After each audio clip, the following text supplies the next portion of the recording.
All right, guys, we're live. We're live. We're live. We're live. Welcome to RNVP Sports and Music Podcast, episode 2, guys. Jake here. Guys, introduce yourselves. It's Jerron, J-Ron. I don't have an AKA this time. I didn't think that far. um, I'm John, aka the Gundam God. um, so yeah, that's just pretty much it. It's me, Crash Captions, aka the Barter 7. So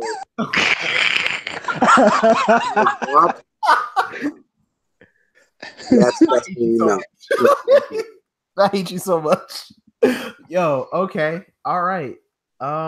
Let's get right into it, guys. So, like our first episode, we really didn't talk about the NFL because I don't think we really had time for it, and we just had other conversations. But Jake, you don't even like the NFL. Well, yeah, that's what I'm trying to get into. We're gonna get into why I don't like it, why you guys might like it or don't like it, why you watch it, and what is my issue with it. I mean, I haven't watched football game. I won't be talking about the politics of it all. I'll just be talking about the actual product itself and the business model.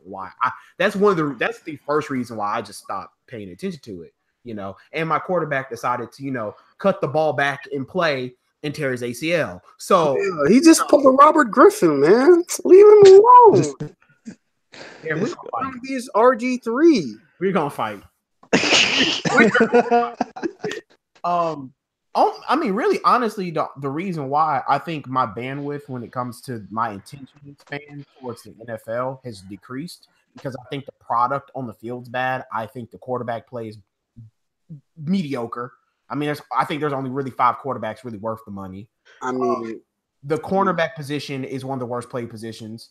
I mean, can you really say that though? Because have you seen Ryan Fitzpatrick go off? What you mean? Okay, Derek and Jerron, we're gonna square up the next time I see y'all. Okay. He said Ryan Fitzpatrick. Quarterbacks has thrown 400 plus yards in the game for 3 games in a row. I just need that jumpsuit, bro. I need that sweatsuit, that tracksuit Ryan Fitzpatrick had. Yo, that man came out looking like Conor McGregor, though. I was like, he did. That was Deshaun Jackson stuff, and he was dripping harder than Deshaun Jackson.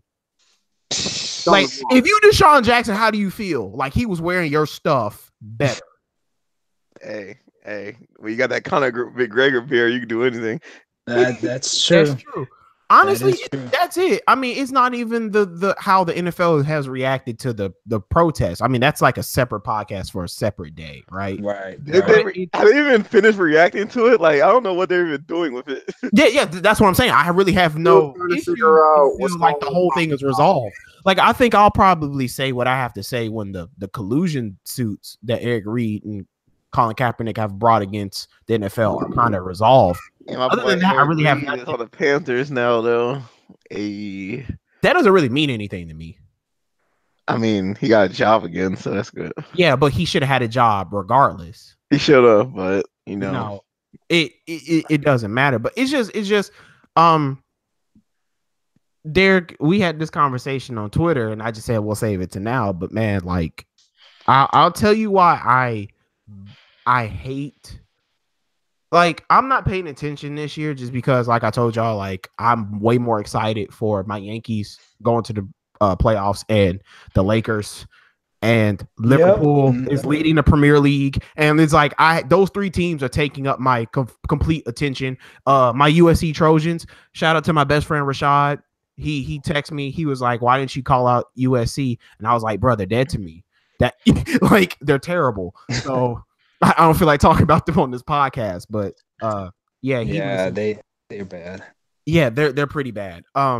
But those 3 teams I just listed are really just taking up all my attention, and I'm a 49ers fan, and it's I'll watch a 49ers game because I've given up on that hill of boycotting the NFL. I did that last year, and it's I really don't want to give them the benefit, the satisfaction of me actually caring. I just don't care enough for the NFL anymore. I still care about football. It's just more college football. The reason why I like college football more than pro football is because I can expect the margin for error to be a lot more. So it's acceptable. Like when people mess up blown coverages and stuff it's just a more exciting product. It's the pageantry, the passion from the fans is more. With the NFL, I mean, they have literally sucked the fun out of it. Like, you can't have players mouth off without y'all calling them disrespectful and not respecting the game. You don't pay them enough, right? It's really tough to see these young, gifted athletes get disposed of as quick as they do. And I know that's the nature of the business.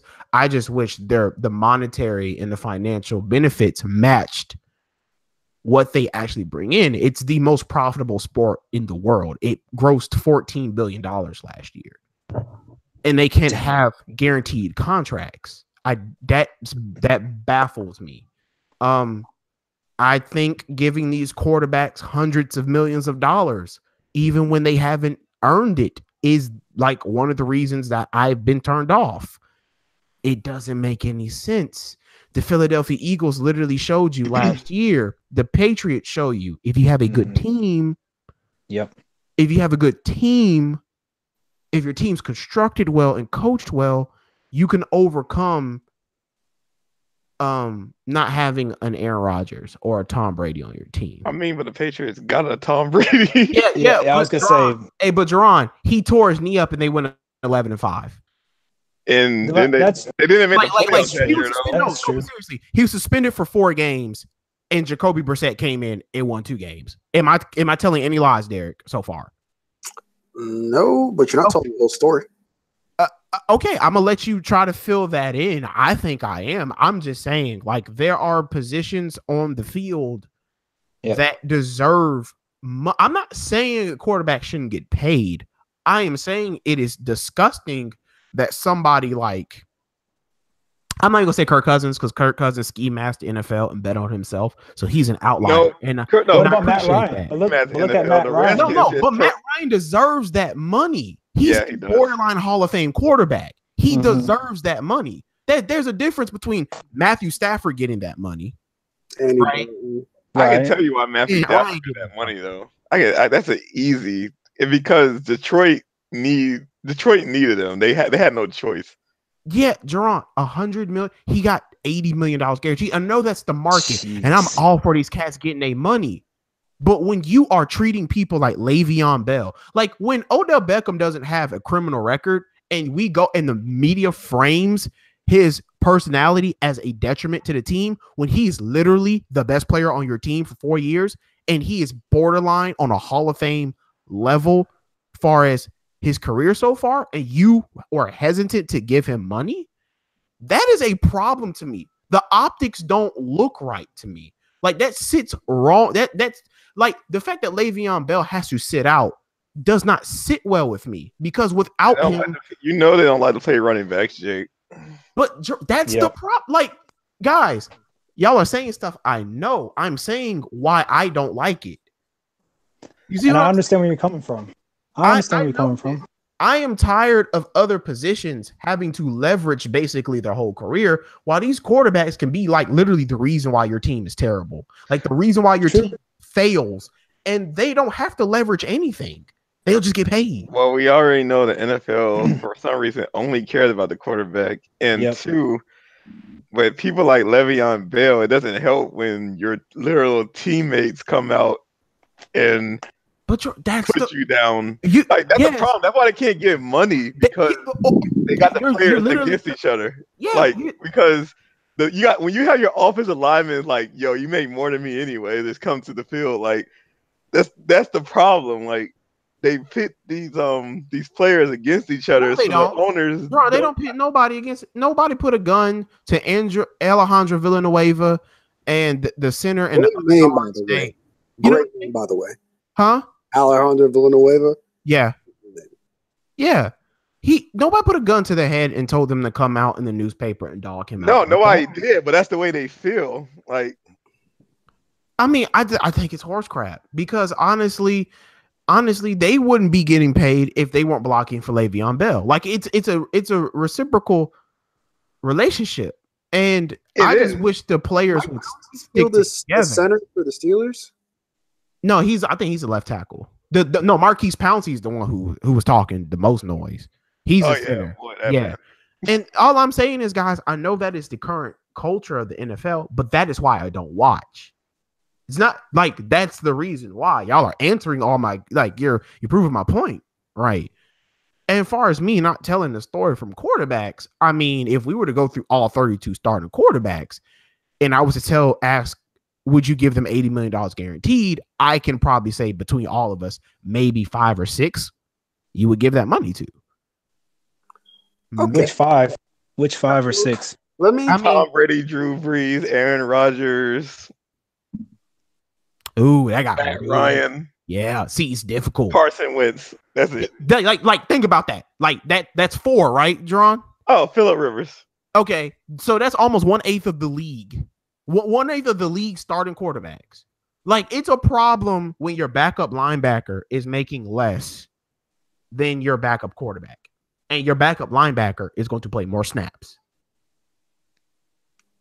Okay, that structurally makes no sense. And I can see if the NFL financially couldn't support a pay increase or some type of financial overhaul to how they play their players, but they can because they're projected to make $15-16 billion this year. That's ridiculous. They trying to pocket all that money. They ain't trying to pay it. What you mean? Yeah, I mean, but Jerron, like we have lockout seasons. But this is the thing I have to tell people is the NFL in 20 to 50 years, and I know I'm projecting, is going to become a regionalized sport instead of a nationalized sport. And I think soccer and basketball will end up sharing the space that football was in because the NFL as a whole, as a organization, doesn't handle these things well. They don't handle these questions well. Like when people question these practices, they answer terribly.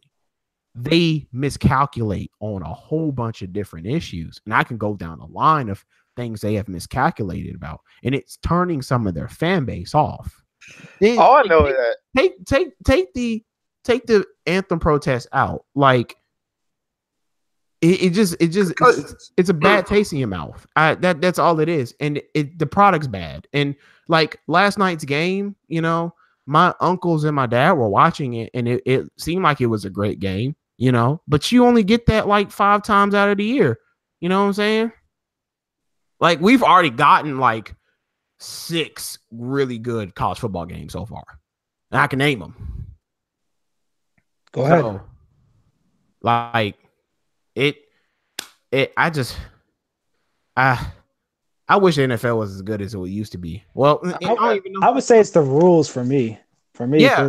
Like the sack rule. Like the sack rule is the dumb. It's dumb. Yeah, roughing the passer.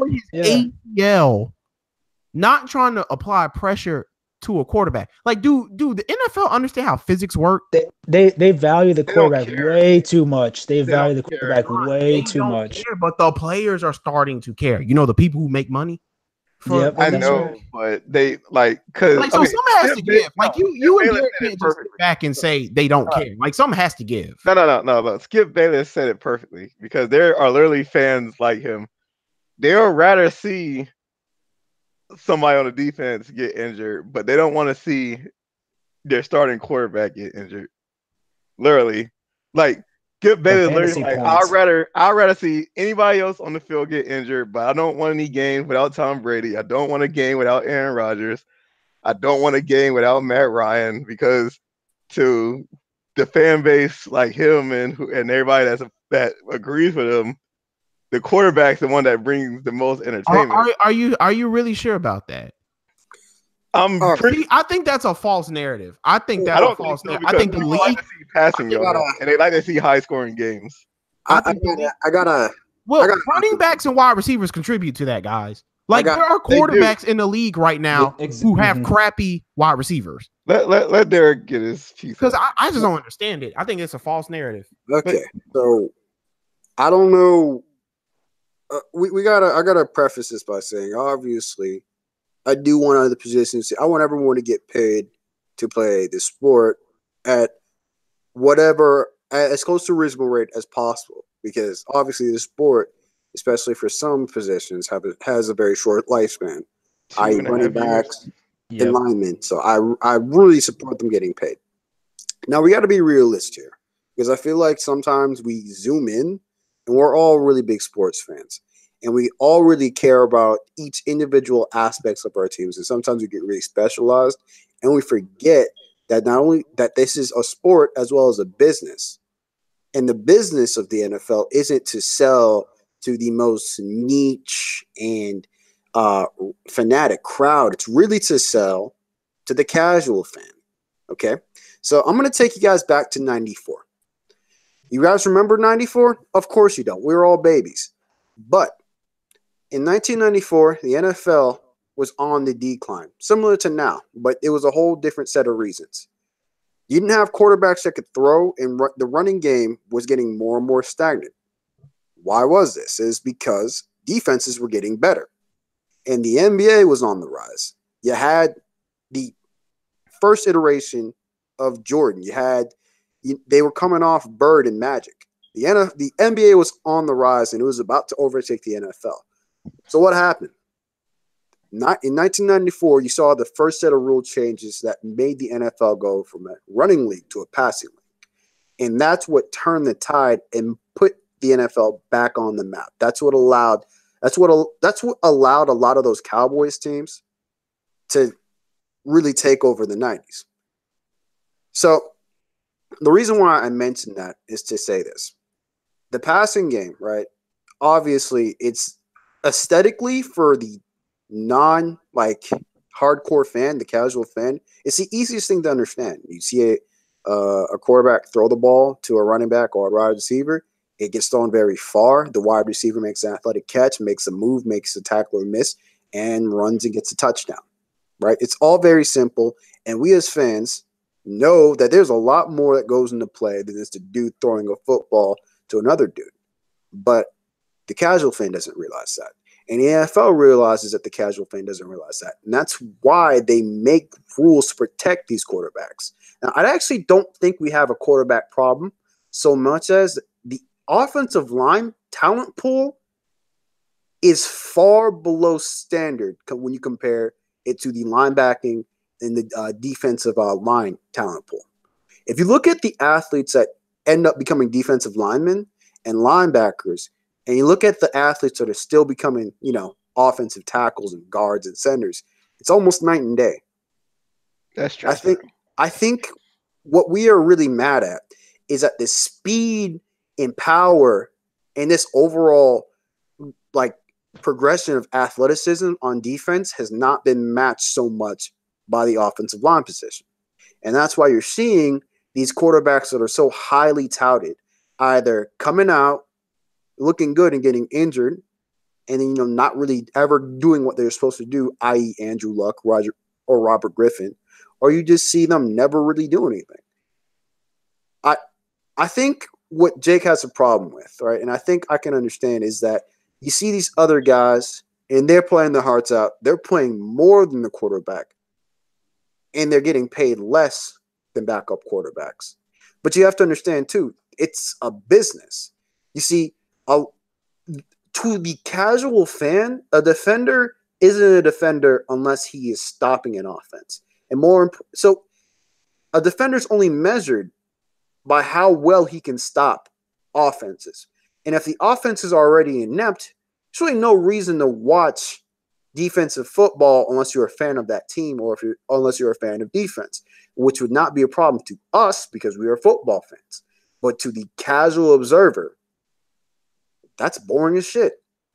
A 7-3 game? Are you kidding me? Even most of us can admit we can see the problem in that as a viewer experience. Yeah. So you can't say, well, why the quarterback's being paid this much? You have to understand, you have to incentivize that position being paid that much so that you have the athletes to play that position. I understand totally where you're coming from, but you got to understand this is a business. And those guys, Richard Sherman, Jalen Ramsey, Miles Jack, all those guys, their value is predicated on their ability to make quarterbacks look bad, not the other way around. And unfortunately, that's what basically the NFL has built itself off of since 94. I have nothing else to say but that. It's just, we got to look at it not from, we got to zoom out sometimes. We got to stop looking at it from the perspective of, well, you know, because again, we are fans. We actually know what's going on. But the person who's more likely to spend their money, who's more likely to go and get tickets, not season tickets, but, you know, go get tickets to go with their friends for a social event, or just to get drunk, you know, on the weekends, isn't the hardcore fan, it's the casual fan. You have to dumb it down to them. Is it unfortunate? Yes. But that's with any form of entertainment. You have to dumb it down to the lowest denominator to sell the most. Otherwise, you have ping pong. Otherwise, you have pool. You know, they have their niche fans, but do they make a lot of money? No. Why is that? I'm sure, you know, you have pool players, you have ping pong players who practice almost as hard, or if not as hard, as some of these professional athletes, and they are professional athletes.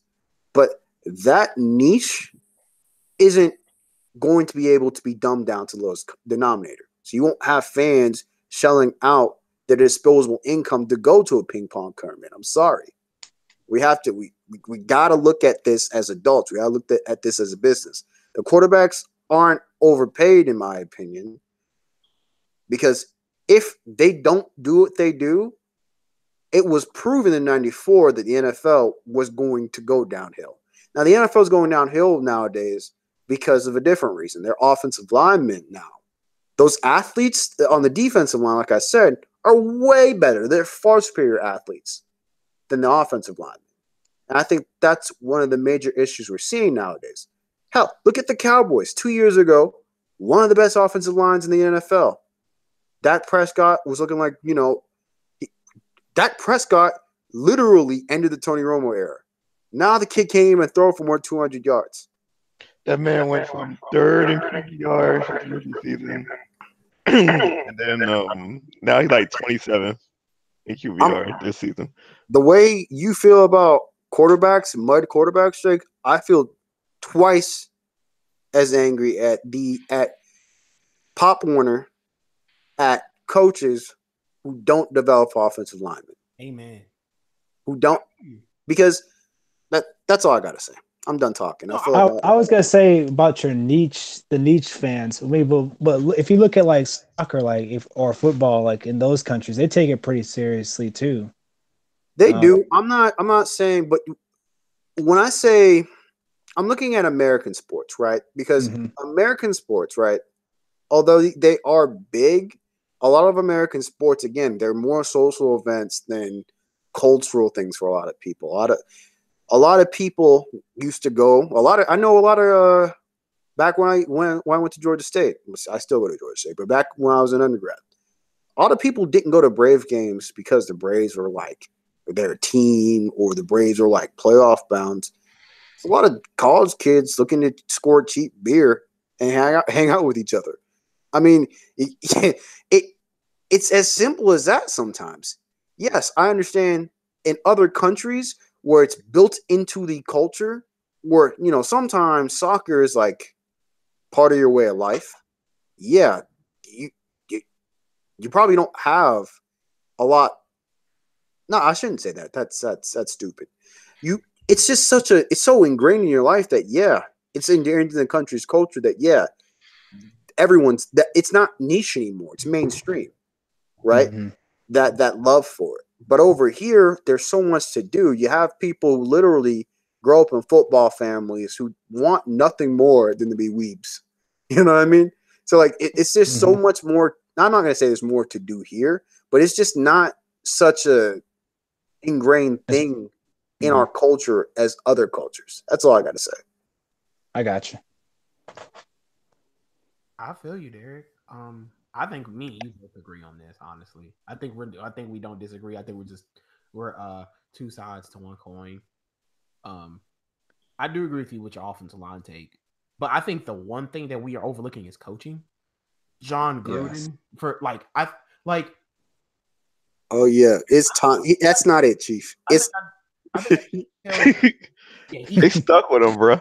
They're stuck with him for 10 years. Well, you know, they're not stuck with him for 10 years, but because you give a coach a 10-year contract worth $100 million, guaranteed. Don't forget that. Guaranteed. Let him trade away your defensive franchise. Oh, you got $100 million guaranteed. Even if they get rid of him, they still gotta pay him. So that's why he ain't going nowhere. So, like, that's another reason why, right? It's football almost in the NFL has become antiquated, and like the best coaches are the people who are taking the spread element of college football and implementing it into their offensive system, if not making it their offensive system all the way.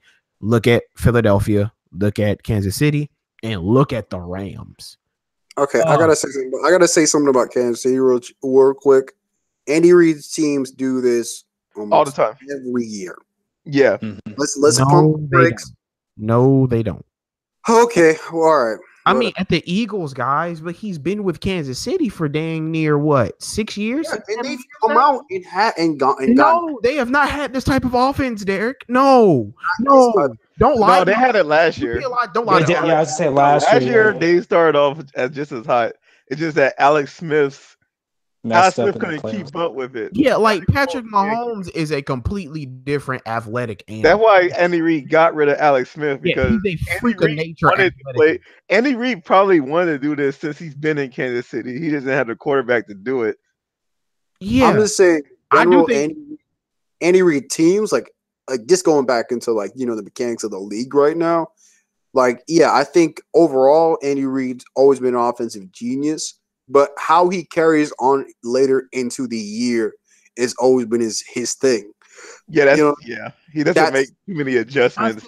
I still say he's better than John Gruden. Oh yeah, of course. But I'm just saying, Andy Reid, I gotta call him out. Like Sean McVay, nah, I got love for Sean McVay because he's actually he's the best young coach since Mike Tomlin. Oh, you mean Sean Payton? Sean Payton, I don't think he was that young. I think Mike Tomlin was like in his 30s when he was hired. Sean McVay, youngest coach ever be hired. I think when Sean Payton got his job, he was like in his mid-40s, right? Something like that, yeah. Probably. Yeah, you probably right, Derek. He probably was. Yeah. You know who else is a good coach that gets no love? Who's a young coach? Who? Adam Gase at Miami. I mean, he's kept that franchise at 500, and they have Ryan Tannehill. Yeah, that's the thing. He's balling out this season. Yeah, I didn't even know that. We're about to see. We're about to see because we go get the Patriots, but these past 3 games he hasn't been looking good. So if they bury the Patriots, like if they make the Patriots start out 1-3, then yeah, it's going to be looking. We might be seeing a changing of the guard. Yeah, because that'd be 4-0 at that point. That'd be crazy. Yeah, that's running away with the division type stuff. Yeah. So, Derek, I think at the end of the day for this topic, I think I will say that you are right. I do think I think when Aaron Rodgers got his money, I'm like, that's too little. You know what I'm saying? Like, there are some cats in the NFL who deserve every quarter, right? Like Tom Brady deserves every last single cent. He deserves more, but he takes the lesser so he can get it. He used to before his coach tried to shuffle him out the door. Now he knows. Bill Belichick got a job to do. Don't take that. I can understand why he wants to shuffle him out the door, but and then there's people like Kirk Cousins. It's not that I don't think Kirk Cousins from a talent perspective deserves that much money. Is that I like that Kirk Cousins bet on himself for 2 years and then got rewarded. He did what every other player is afraid to do, which is bet on yourself for 2 years and then do it. And it's easy for a quarterback to do that. But Le'Veon Bell can't really do that because he is one bad hit away from literally not getting a single contract at all. And he's on the wrong team because the Steelers never like to pay anybody. So they do pay people. They'll pay Big Ben, and that's the problem. I'm surprised they literally said the problem. The fact that you prioritize the quarterback so much is a problem. I do think they should get paid, though. I think everybody else should get paid. So I think the revenue sharing needs to change in NFL like yesterday. I think these cats deserve 50-50 pay, if not a little bit more. Because the NFL is going to be not happening. But Jerron, this is the funny thing. I'm going to use Derek's business analogy. It is a business. They, from a business perspective, are looking at the short term way too much, and the long term, they are going to get sued out of their minds. Oh yeah, That more than anything, I think the NFL will start finding itself going bankrupt more than people turning off, because it's just like how many CTE stories are we going to see? How many social issues are you going to see? You know what I mean? With how many skeletons do you think the NFL like manufactured from like the 70s up until the early 2000s that they tried to cover up? Because like I'm thinking right now we're looking at the advent of people saying, you know what, I got into a game, got hit, got hurt, went in anyway. Coach told me, you know, it's stuff like that. We haven't seen it recently, but it's stuff like that that's number one. It's making people literally say, I know I want my kid to be an athlete, but not no football. Mm-hmm. Yeah. Absolutely. I'm like that, Derek, and that's kind of sad. I'm like that. I'm like, I don't want my child playing this sport. I don't. Well, that's why you have soccer on the rise now too. You know, and that's gonna eventually take the spot, I think, because a lot more, like you said, Derek, earlier, a lot more people are realizing the stuff, the head injuries and stuff like that happening on the field. They don't want that for their kids, and I don't blame them. I don't blame them at all. Yeah, but I think that's like a 50+ year thing. I think it's sooner than that. I don't think so. Yeah, because think about all those kids, not to stereotype anything, but we know how it is. All those kids in the hood brothers, right now. Yeah, the brothers and stuff. They like, look, football, I can get the check, I can go in. Nobody's like, yo, I'm gonna play soccer and get the check, because especially here in America, because you want to be a good soccer player in America. I just read an article like 2-3 days ago. They literally going to Mexico to get soccer careers because they really can't do it here in America. Yeah. You in the hood, like you need money now. And the only two things you're gonna do is either you're gonna A, play basketball, and you ain't got the skills for that, but you're still an athlete, you're gonna B, play football. That's literally what you got. So I don't see football dying anytime soon. I think cultural shifts happen a lot faster than what people think. So I also think 50 years is a little bit too soon, but I can see 30. I think we'll meet in the middle. 30. I also think too, you gotta look supreme athletes, like super like athletes. A lot of them I just adapt like in high school, in the middle of high school, just learning certain games. Like remember, I don't know if it was Joel. I remember like one of like I think it was Joel. Be like he just picked up basketball. Yeah, he started way late, and you know how he learned how to shoot? He literally went to YouTube, typed in white people shooting, and copied it. Okay, you got to remember too. Like we went to high school with a first round NFL defensive end who literally only started playing football like in like the 8th grade when it's usually a thing where it's like you have kids go through Pop Warner. Like if you are an athletic freak, like a freakazoid, you have those genes in you, you have those fast twitch muscle fibers, that athleticism carries. You know what I mean? So if plus too, you got to understand the thing with soccer, it's if you start seeing those athletes play soccer, the scouts aren't stupid. It's only going to take one scout to go to some hood and be like, all right, like I'm taking you. You're going to be in our youth academy, and you're going to get paid. You're not going to be a millionaire, but you're going to be able to send enough money home to take care of your family until we can transfer you to somebody who's going to give you a decent contract. And then from there, if that kid blows up, then boom, that's when you're going to start seeing the shift. But we gotta change American culture because I totally agree. We're so conditioned that these students they gotta be student athletes. They gotta go to college, and the NCAA ain't paying nobody right now. So that's another thing that's going to choke talent away from the NFL. Yes. Right. You think these kids know the NBA is like it's right around the corner. Oh yeah, I agree. Now basketball is a different story. Basketball is about to blow up.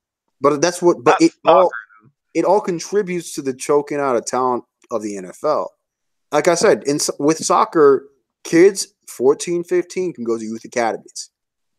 It's known. You could just go to a youth academy and get paid. But they gotta leave your country. You gotta leave your country, but it's going to take a massive infrastructure overhaul for soccer. But I think once that overhaul happens, it's going. Yeah, once it happens, it's going to blow up. But you've got to factor in the immigrants too that are coming here, and again, that leads into the soccer, culture too. So, immigrants are fine because what's that American dude at Dortmund right now that left America, but he was from another country, so he just left and went back. If I'm not mistaken. But still, there's that. I was gonna say, I think there's still. What is it? I don't know. From the American team, there was one guy whose family was like from Mexico or something like that, and he was playing for the national American team. So that's I'm not talking about our national team. I'm talking about our local I know, but I'm saying it'll eventually lead to people playing from around the world will eventually start hopping on the national team. That's what I'm saying is that's just my point. That's all. I just talking about the MLS. I don't see the MLS. I wasn't paying too much attention to soccer. Wasn't there some 19-year-old kid playing the Champions League game or something like that? Everyone was praising. Yeah. Ben Davies, if I'm not mistaken. His last name's Davies. He's an immigrant. Davi, yeah. Yeah, he's supposed to be the next great American soccer player, but when you actually see him play, when you see people like Christian Pulisic and this cat play, I'm sorry we don't know the name, guys. We came prepared. When you see them play, they play completely different. They play on the skill level that it requires you to be at least decent at international soccer. So America's getting there. It's just gonna have a gigantic cultural change. I think we all agree that the NFL, if they don't do something as far as their business model and the revenue sharing and just taking care of the players, that the sport's ultimately going to end up killing itself. I mean, I think we all agree, right? Oh yeah, within 20 years, the Absolutely. NBA is going to be the number one sport in America. The house of cards and the bottom cards are wet. They're soaking wet. Yeah, so, that's true. If I'm Adam Silver right now, I'm putting my foot on the gas. The NBA could take over the NFL. Yeah, Adam Silver right now is doing the Birdman hand rub. For real. On the Lakers, he has a stacked Celtics team. He has Joel Embiid, Ben Simmons on the same team, and he has the Golden State Warriors. And that Warriors team going to eventually have to break up because the luxury tax about to get ridiculous. Once you repeat offender, it goes up even more. So eventually, that Warriors team is going to have to semi-separate. And that's going to make more exciting teams in the NBA. So in 5 years, we might have a really good teams in the NBA. Yeah, but for the next 2 or 3 years, I still think the Warriors will. Yeah, the best team. The Warriors on top, and then the Lakers going to get up there, and then you're going to have the Celtics and the 76ers. And then if they can build a team around Giannis, you're going to have the Bucks too. Yeah. So that's a really good segue, guys, into the one thing in the NBA that's caught our attention. Oh man, last week or two. The whole really weird.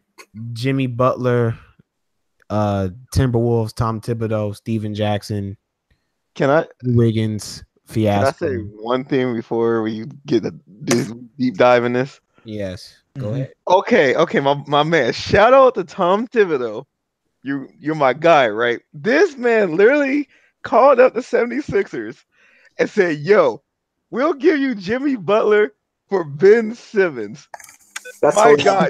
You my guy. The fact that you even called and asked that stupid question That's greatness right there. That literally Jimmy Butler for Ben Simmons. Like, come on now, my guy. Now. The thing is, Jerron, while you're laughing, he was dead ass serious when he asked that question. That's what makes it hilarious. Really, my guy? You really that delusional? Not only are you trying to bring back the 2011 Chicago Bulls, on the Friday ain't got Jakeem Noah yet.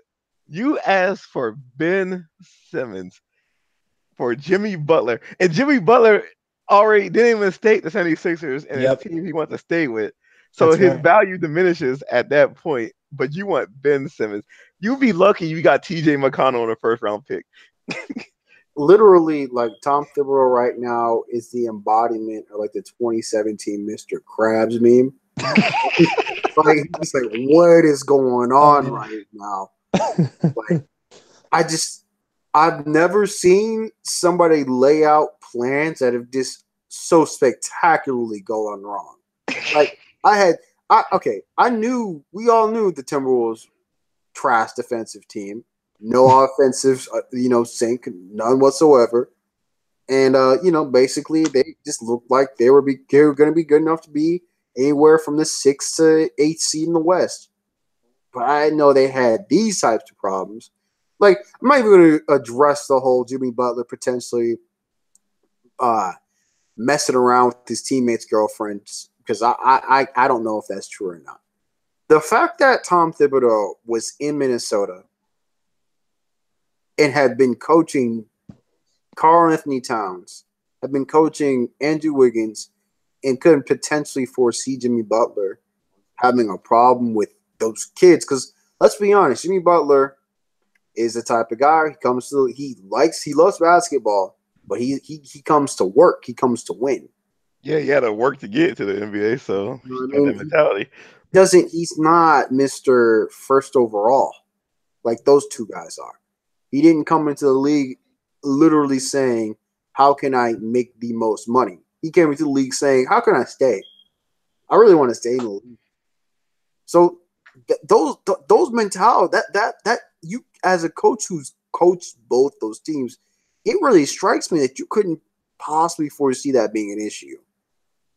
And also, Tom Thibodeau did a terrible job his first 2 years really maintaining any relationships in the front office or with his players.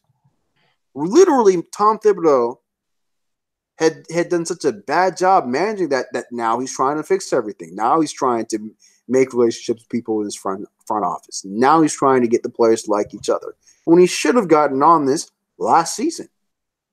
He should have. If you as a coach know, or no, you don't even have to know. You as a coach just have to be on your players to maybe pick up on the fact that Jimmy might not like these kids. Here's the thing. I understand Tom Thibodeau wants to lose Jimmy Butler. I think Tom Thibodeau looks at Jimmy Butler as basically one of the best things he's ever done in the NBA, which is make an all-star out of a guy who's pretty much slated to be a nobody in the NBA. But Tom Thibodeau should have cut and run as soon as first of all, he should have known last year at the trade deadline, we're probably not even going to be that good. So before the trade deadline, I would be, if I'm Tom Thibodeau, you probably should trade Jimmy Butler or one of those pieces. Because now they're going to pay Karl-Anthony Towns $190 million, which you got to pay him that money. You're stuck with Andrew Wiggins, and you're going to give up Jimmy Butler, who you got finessed into trading for. Like, I'm going to take the L right now. I'm going to take the L for that trade. I thought the Timberwolves literally ski masked the Bulls, and now it's looking like it's the other way around. Because at least the Bulls kept their players, or going to keep their players past this year. It's such an instance of getting egg all over your face that I'm gonna clap it up for Tom Thibodeau. All right, John. Wow. I would say just trade Jimmy Butler. Like, just try and find him a team at this point. You know, Derek hit on some good points. And that man does not want to be there anymore. And I don't know. Tom Thibodeau really did screw this up. I agree with some of Derek's points. I just think my thing at this point would be just to get that man out of there, ASAP before the trade deadline is over. That's just my word of advice to the Timberwolves. If I was in their shoes, find this man a place where he can go somewhere else. But he doesn't. The sad part, he doesn't want to get rid of Jimmy Butler. Yeah, He's Tom- trying to, but he's got to let him go. to the point where Jimmy Butler, you have to come play. Why would you want to bring that to the locker room? Exactly. That's ridiculous. That's the problem I have with Tom Thibodeau. Why are you trying to stall this out for somebody who doesn't want to be there? If they don't want to play on that team, and then you bring that kind of energy in the locker room, you're going to destroy the team. I don't know. I just think. Go ahead. The sad part is when you have the owner like, yo, if he ain't taking your calls, call me. Yeah, that whole franchise is done. It's done. I mean, that's what I'm saying. Do that before, bro. That man said, "Yo, if he ain't taking your calls, call me." Oh man. See, that's the issue I have with that. Is just let him go and let him go at this point. That man does not want to be there. He's clearly expressed that several times. But just I don't know what more of a big hint does he need. And for him to stall this out is even more messed up. Just let him do his thing. Let him go somewhere else. Because at the end of the day, even if say for example they do stall it out and he has to play with them, they're not going to do well in the season. You might as well say your season's over. But you're gonna lose him anyway because he's a free agent after this year. So that's true. Something for him at least. Right. But that's just my 2 cents. Just let him go. Let him go. Just move on. Find somebody to trade, and then just deal with it for now. And he keep on having these meetings with Jimmy Butler. Like, bro, you done had 3 meetings with the guy. Like, he ain't changing his mind. He don't want to be there no more. Exactly. I wouldn't want to be there either. So I can't blame Jimmy. I agree. I mean, he clearly expressed that after the playoffs and all that stuff too. So And then you got Wiggins' brother literally when this whole thing happened, he's like, hallelujah. Like, so we already know there's issues. Like, the team doesn't want him. The team doesn't want. There's certain people on the team that don't even want him there in the first place. So, and then of course, I know Derek brought up the drama with the whole women. You got that floating around. Yeah, you just need to let him go. They can't trust him, and they're having those types of issues. Don't bring that kind of energy around a team. That's just unnecessary. I don't know. Just get rid of him. Just let him go. Let him do his thing. Okay, so what you got for us, Jake? Oh God. The whole thing is a gigantic dumpster fire because you have a coach who can't coach. Who honestly, if he had it his way, basketball wouldn't be played if the ball went in the hoop. It would just be intense defense for 48 minutes. Okay. Facts. Okay. 2, you have Kawhi Leonard Jr. and I call Andrew Wiggins the bizarro Kawhi Leonard because he has all the athleticism that Kawhi Leonard has, but he doesn't have the game. No, he can't play a lick of defense, right? And that was the thing. He was the first pick. Like people came out of Kansas like, he's a 6'7" guard. He's long. He's athletic. He can guard multiple positions. It's going to take him a while to get a jump shot, but while he's in the NBA, he'll be able to lock up 4 positions. He couldn't guard water if he was swimming. Damn. Okay. And he can't shoot, but he keep jacking up those threes. Yo, fam. His game is like a terrible DeMar DeRozan. Yes. Yeah, because at least DeMar DeRozan goes in mid-range. DeMar DeRozan put in the work over 9 seasons to get himself to be where he is, and I respect him for that. It's like he's allergic to work ethic. Like, it's literally that. Like, okay, so I listened to the Bomani Jones podcast, right? And he brought up an interesting stat, and I had to go listen to it for myself because I hit the replay button at least 5 times when he said this and almost crashed my car because I couldn't believe it. I could not believe what he just said. So far in Andrew Wiggins' career, if you go look at his advanced metrics and numbers, do you know who he compares to in NBA history? I'm going to let y'all guess. I don't even want to guess. No comment. I don't even gotta guess, bro. Just tell me. Yeah. Michael down? Jimmer Fredette. Huh? Jimmer Fredette. No. Are y'all sitting down? Y'all ready for this? Yeah. He compares to Matt Bonner. What? Oh, whoa. Matt Bonner is splashing threes for the Spurs now. Don't put No, but Derek, that's the point. Matt Bonner's advanced metrics are higher than Andrew Wiggins. Wow, man. So is his PRE? Yes. PR? Yes. He's just another dude. He's just another dude in the NBA, just like Matt Bonner. The difference is Matt Bonner's brother didn't get on social media and say hallelujah, and then when Jimmy Butler hit back with the chopper, and then when Steven Jackson came out and said, you have no heart, which he's like telling the truth, y'all want to be like Steven Jackson's a bum. Steven Jackson played 15 years in the pros. Okay, he was the comeback player of the year, if I'm not mistaken, or the sixth man. I forgot which one. He averaged 16 points per game, and he's an NBA champion. Plus, Steven Jackson is one of the OGs. Okay? Steven Jackson once told a story, guys, where, he was with his homies, and the cops ran up into the house, and there was drugs everywhere, and he literally ran into the house with the cops, took all the drugs, and put them in his jacket and walked out casually because he knew the cops would not stop him. Be in mind, he was a 5-star recruit in high school. That is Steven Jackson. So why would you mess with somebody who's that gangster? Doesn't make sense. Did they not see when he ran up to the crowd?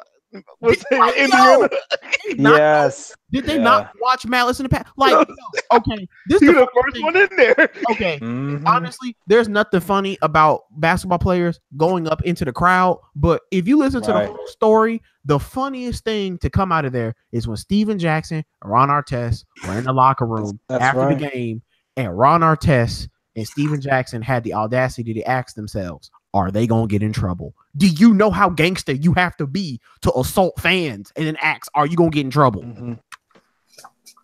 I got to watch that Mouse in the Past. I remember seeing that clip, yeah. Yeah, bro. The first one. Jesus. Yo. And then, and then you got Jimmy Butler, and it's like Jimmy Butler thought he could be the big brother for that team and like have his work ethic rub off on them, and it just don't work. Because they trying to work. Yeah, because Jimmy Butler was homeless, fam. Jimmy Butler was, if I'm not saying, wasn't he a walk-on at Marquette? Wow. Didn't he walk on at Marquette, and then he turned himself into he was undrafted, and he turned himself into an all-star. I mean, Jimmy Butler's story is one of the most remarkable things in the NBA. It really is. And he just does not vibe with them, right? And it's just sad because before he got hurt, they were a top 3 seed. People forget that. They were a top 3 seed. Before he tore his knee up, or he didn't tear his knee up, but like he tore his meniscus or something like that, they were a top 3 seed in the West. They were playing well. And so now you got Matt Bonner Light and Karl Anthony Towns as your guys. The dudes who, can score 50 points combined, but are going to give up 70 points combined. So, that's another thing. Karl Anthony Towns as well. This man has all the athletic ability to be a defensive stopper in the NBA, and him and Wiggins is just like, we ain't playing no defense. As Jabari Parker said, I don't get paid to play defense. Wow. Oh, Jesus. Trash. That is terrible. Yeah, man. And Derek, I do agree with you. I think the Bulls have their future starting point guard for, probably the next 5-6 years. They have Laurie Markkinen. They have Zach LaVine. Like they have a decent young core. And now the Timberwolves have, nothing. I mean, they're about to be with. I mean, I personally think if they don't fire Tom Thibodeau, I think he just leaves. Yeah, well, Derek, it's gonna be hard to fire him when he's the GM and the coach. I think personally, I think the owner looks at this whole fiasco, and if you are the coach and the GM and you let this happen, clearly, and number one, it's either too much for one man to do by himself, or B, it's too much for that one man to do by himself. So I don't know much about Glenn Taylor as an owner. I don't know if he was the owner or he bought the team from a previous owner recently. Don't know much about him. Usually one of the problems for owners is if I know who you are and your team isn't good, it's a bad thing. So I will say Glenn Taylor seems like he's a low-key guy, probably handling his own business. But if you're going to undermine your coach and let that be known personally, that if your coach GM won't field offers to call you directly, call the owner, that not only makes team looks dysfunctional, it undermines your coach's ability to actually, or your GM's ability to actually get value for the player. So I personally think if I'm Tom Thibodeau, I don't want to get demoted. You know what I mean? Like if I'm going to be there, I either want what I got or I don't want to be there. And I think personally, Tom Thibodeau needs to take a step back and learn how to coach modern NBA offense. I think he needs to either go on someone else's sidelines or he needs to surround himself with people who are leading the field. Because it doesn't make sense. I understand you literally were one of the architects of the 2008 Boston Celtics championship run. That's great. But being one of the architects is not the same as being the lead guy. You know what I mean? So to close my thoughts, I think overall, if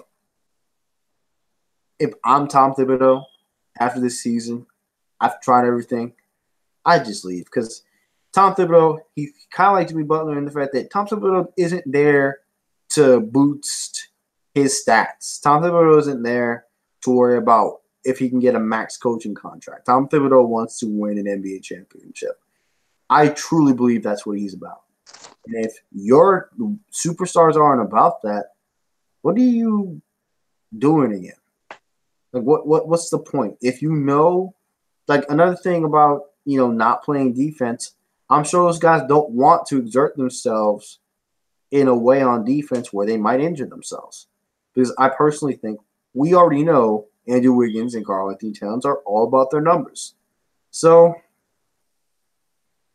it's a sad situation. I feel sorry for Tom Thibodeau, but I think it's over. I personally think you trade Jimmy, you get whatever you can, and maybe you try to ride the season out. But if you, as a coach, want to win a championship and your two stars just are kind of trying to get paid and not really worrying about what's going on in the future,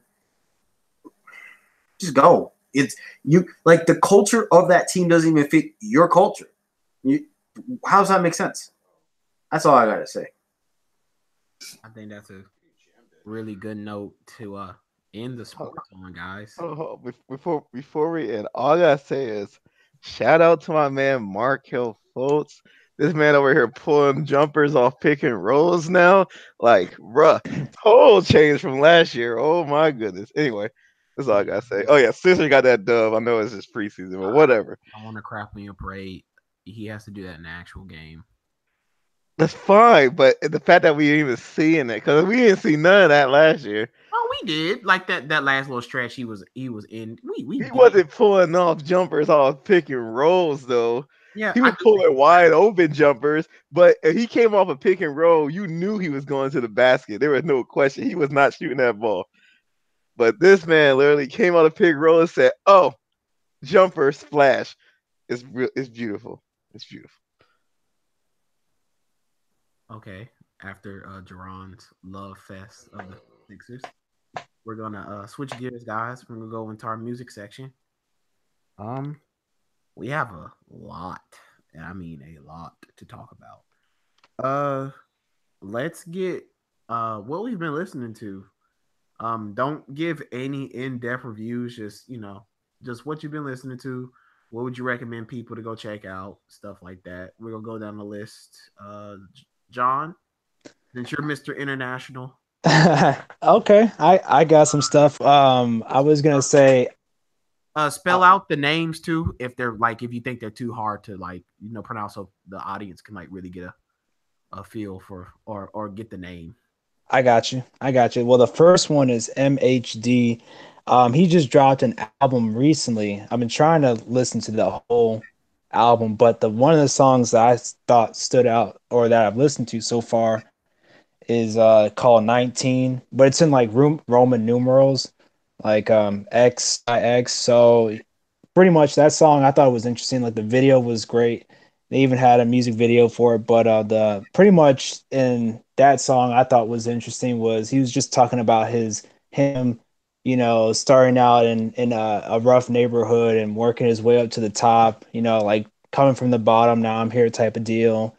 Now he's living a more lavish life, but it's kind of more of a humbling song. I thought that was interesting. And then recently I've been looking into the Italian scene, and they've been dropping some rap and trap music, and to me, I mean, their stuff knocks for sure. The first guy I would say is Tedu. I'll spell it out. It's Tedua. I listened to his Fashion Week remix. I thought that was a banger. He has a song with a French artist called Sofiane. I think it's Sofiane. And they did a remix, a collab together. One's from France, but he has Algerian roots, and the other one's from Italy. So I thought that was interesting. Another artist from Italy I'm listening to is Vegas Jones. And he's got a couple of bangers. I think the one song that stood out and was produced by Boston George is Yankee Candle. I thought that was pretty interesting. And let's see, Capo Plaza is another one. That's like the last one I would say. Um, Pretty cool. He Capo Plaza, I thought that was pretty interesting. He kind of was inspired to join the rap game because of Pharrell. So a lot of these artists, of course, are inspired by American rap and trap music, and it's very interesting how they put their own twist and spin on it too. And I would say they just have bangers, and I would check out those songs. So from Capo Plaza, the song I recommend highly is "I Will Never Change," and it's really good. So go check out those songs. Highly recommend them. I'm starting to break more into the Italian rap and traps area since Booba and Cardi's haven't really placed any new songs out. I know Booba dropped an album coming up on a year, and I usually look out for his stuff too. So that's something that I'm looking forward to him is dropping some new music, and Cardi's dropping some new music. But they both got into some trouble like a couple months ago, I think, for fighting in the airport. So something crazy like that. But I like to see them come out with something, maybe start like a rap battle or something like that, going back and forth because they have, history in the past. But that's just my 2 cents. John, can you specify like what countries these guys come from, and like where can you like find the music?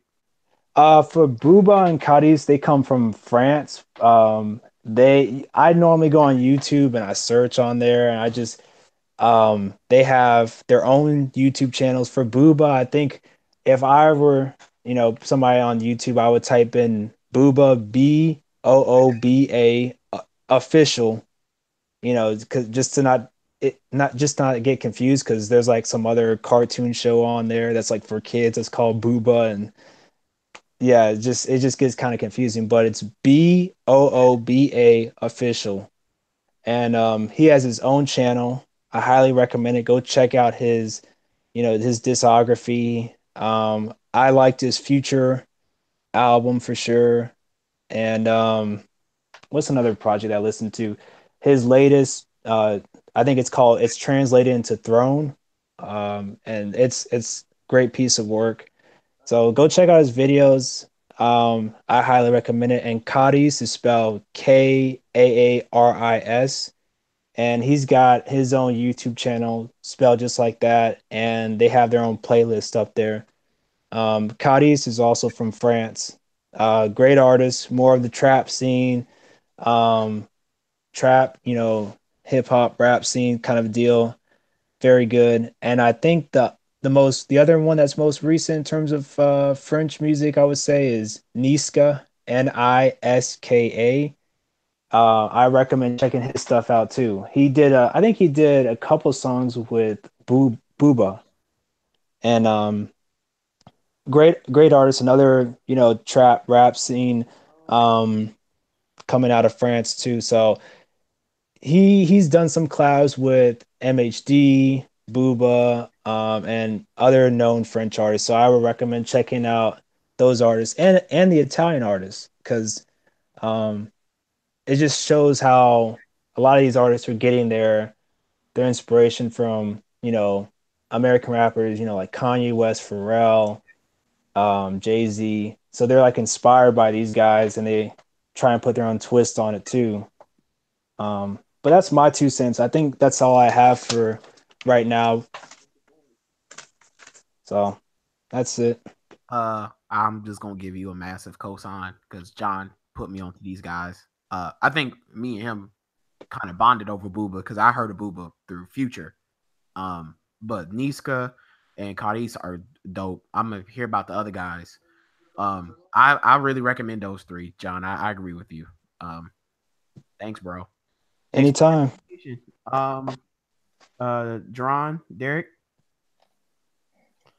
Okay, I'll go. So let's see. I listened to finally got to listen to Wale's Free Lunch EP. It's only like 5 songs. Got 2 or 3 good songs on there. That My Boy freestyle with J. Cole, best song on there. I finally listened to Boss's Milky Way album, and it's fire. I was looking forward to it. Missed it. I didn't even know when it came out. Was scrolling down Google Play Music, and I'm like, oh snap, I need to listen to that. And it's dope. And Try with J. Cole is great, but Boca Raton is literally the best song of the album. JID dropped 151 Rum. That bass is illegal. It is. Guys, I almost had to buy a new soundbar.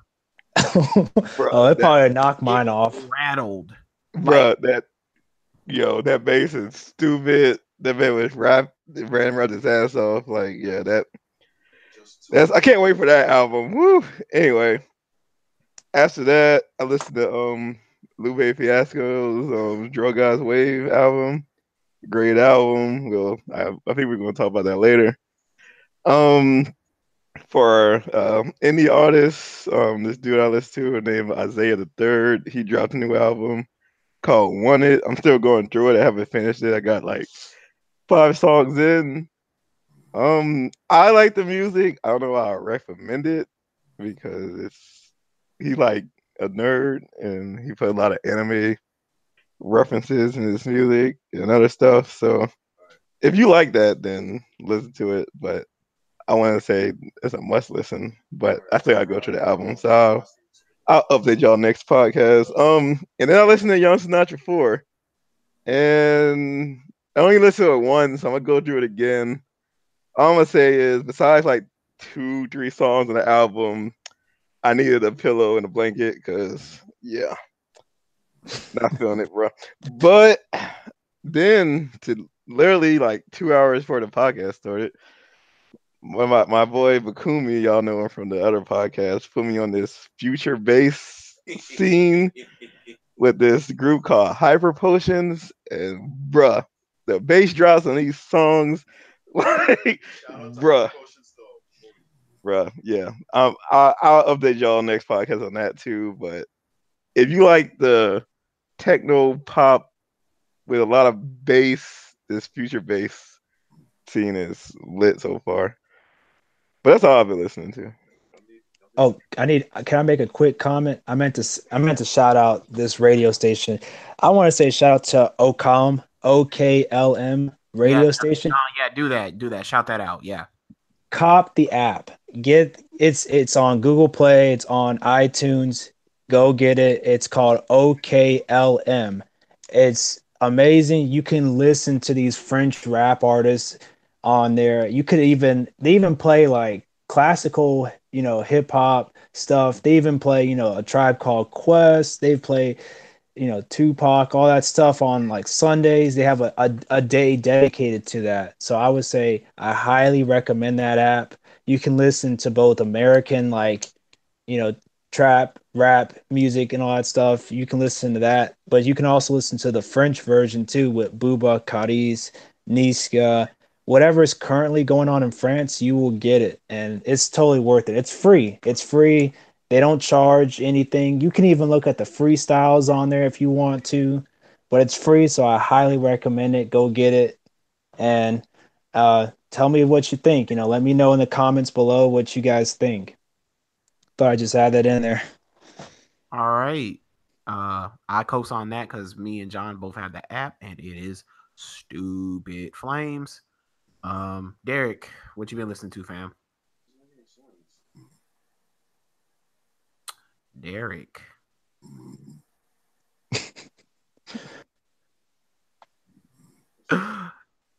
Alrighty then. That was great commentary, Derek. I'm just gonna tell people what I've been listening to. All right, you wasn't listening to nothing. All right. What have I been listening to? I listened to Young Thug's EP On the Run. It's solid, he has a song on there with Elton John where they flip Elton John's classic song Rocket Man, and it's fire. I listen to Jameson. You spell that JMSN. He's a neo soul R&B singer. Listen to his new album. It is incredible. You will make babies to it. I listened to Brockhampton's new album, Iridescence, and I think they're one of the most slept on artists in hip hop right now in the mainstream. I think they haven't missed on any of their projects. I think they have ranged from solid to like excellent. So like check out their discography. And then on Twitter there was this video that came out and it had Adventure Time animation, and it the song started off I'm a buff baby but I dance like a man, and like the beat is dumb, and I found out the guy's name is Toby Lou, Tobilou. Go look at his stuff. It's like really chill hip hop, and that song is fire. I listened to No Name, her Room 25, and oh my god, she's the best female rapper in the world. It's like spoken word and talking and rapping at the same time with really dope instrumentation. I think she's incredible. Like really, like so she better than Rhapsody though. Oh yeah, drawn like wordplay wise and just like metaphors and what she alludes to and what she raps about. Yeah, man. Like go listen to Room 25. Like it's only I think about 40 minutes long. Go listen to that. I listened to Little Uzi Vert's new Paddock, and I turned all the way up. That's one of my favorite guys to listen to. Can't wait till his album to drop. Shout out to the 1600 track that he made too. Oh yeah, okay. I didn't even know he came out with a new one. Oh man, you gotta listen to it. 1600. Was that a leak, John, or was that like an actual track?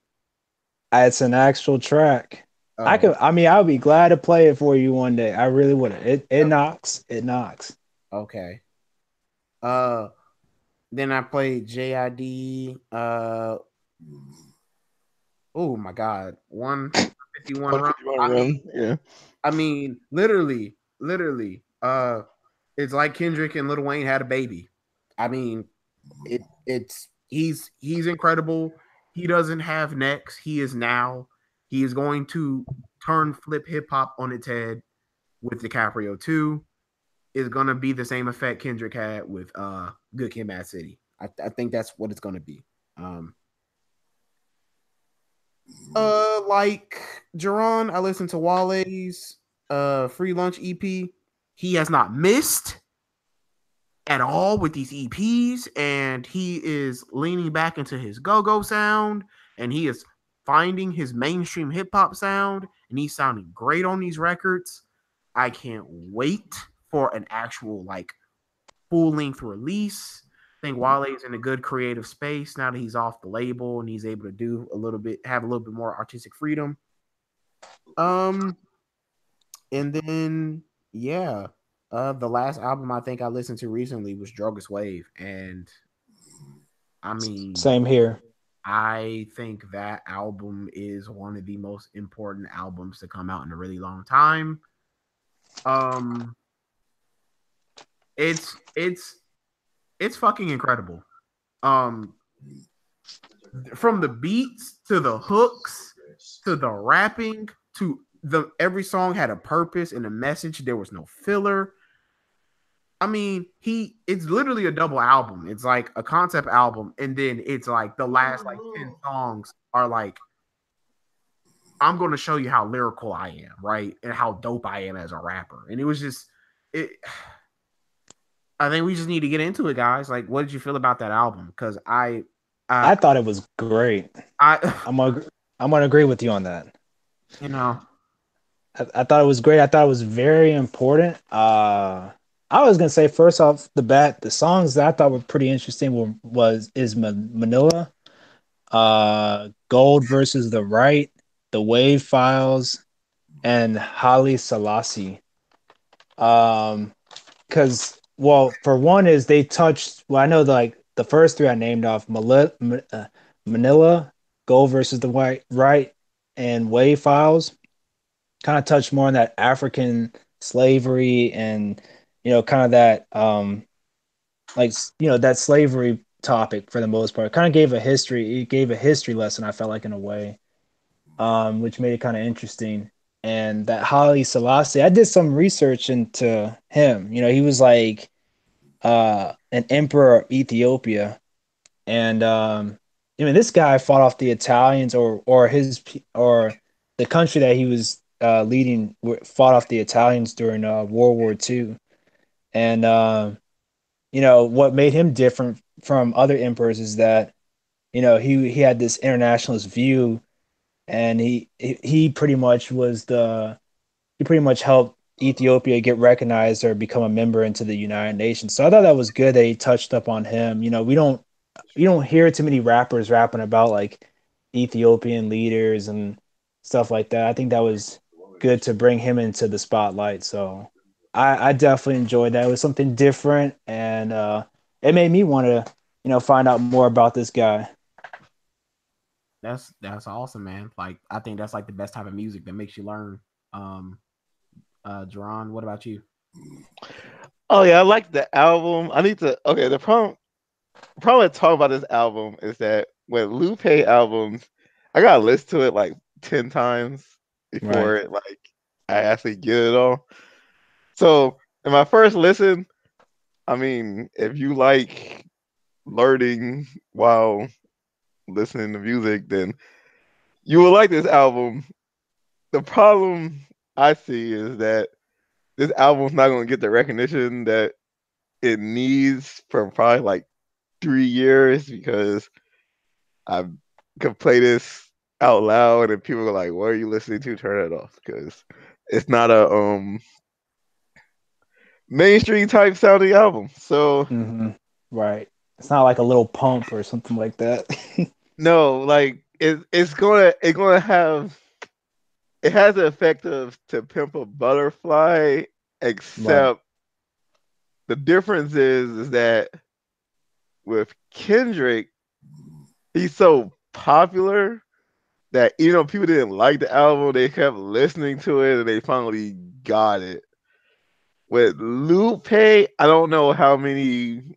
I don't want to call them casuals, but I don't know how much of the main audience is gonna go listen to this album over and over again to the point that they get it. But as for me and us, oh, it's a great album.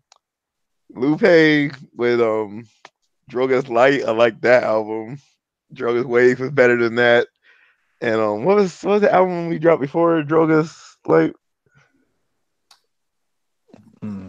Tesla and Youth. Yeah, that album was great too. So like Lupe been dropping some great projects. So yeah, I hope this not his last album. I remember, did he have one more? Or is it? I think know, one more. So one more. This it. So that's it. So I know whatever he drops next is gonna be great. And I'll probably talk about this album again once I listen to it some more, because with Tesla, it used to be like a month, and then I was like, oh man, this is like album of the year material. So I'm gonna keep listening to it. I'll update on y'all, but it's a great album, and you can tell he came with a message. He didn't care what anybody had to think. He needed to get what he needed to say out, and that's great. So that's my thoughts on it so far. My only issue is how many people are actually going to listen to it, which is sad, but it's the state of hip hop right now. So it's gonna be an underrated album, but yeah, I see where you're coming from with that. Yeah. For me, honestly,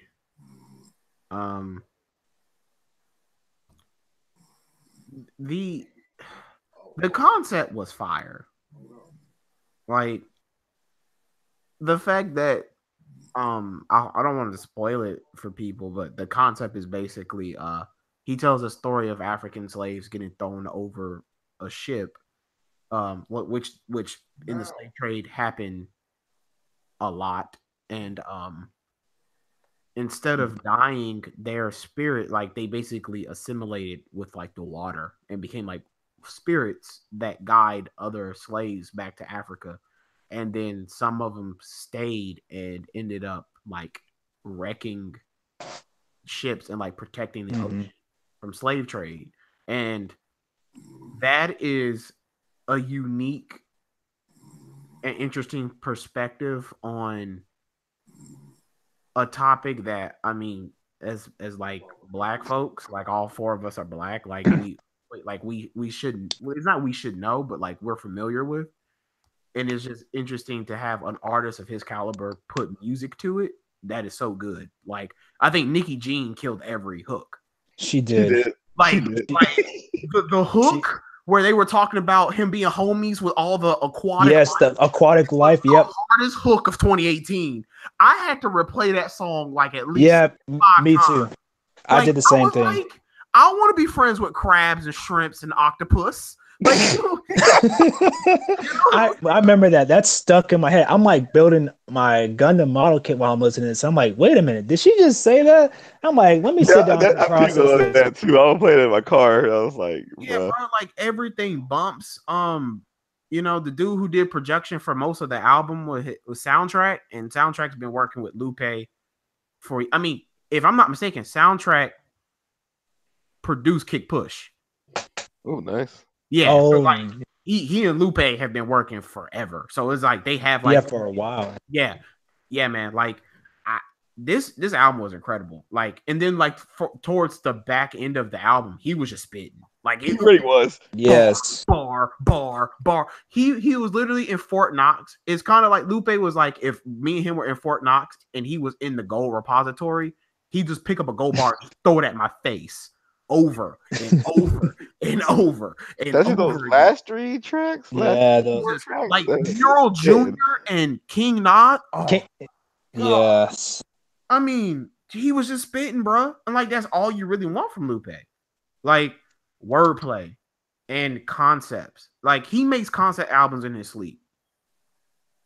Like I thought Kendrick was good. No, nah, ain't got nothing on Kendrick. I mean on Lupe. Like so it like Jerron said, it's really gonna be sad to see if the next album is his last album because other than like Lasers and Food and Liquor Part 2, his discography is amazing.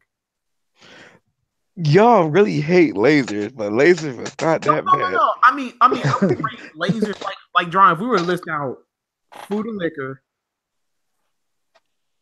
The Cool, Lasers, Food and Liquor 2, The Great American Album, Tesla and Youth, and then Drogas Light and Drogas Wave. I mean, why do I feel like we're missing the middle would be on the back end, right?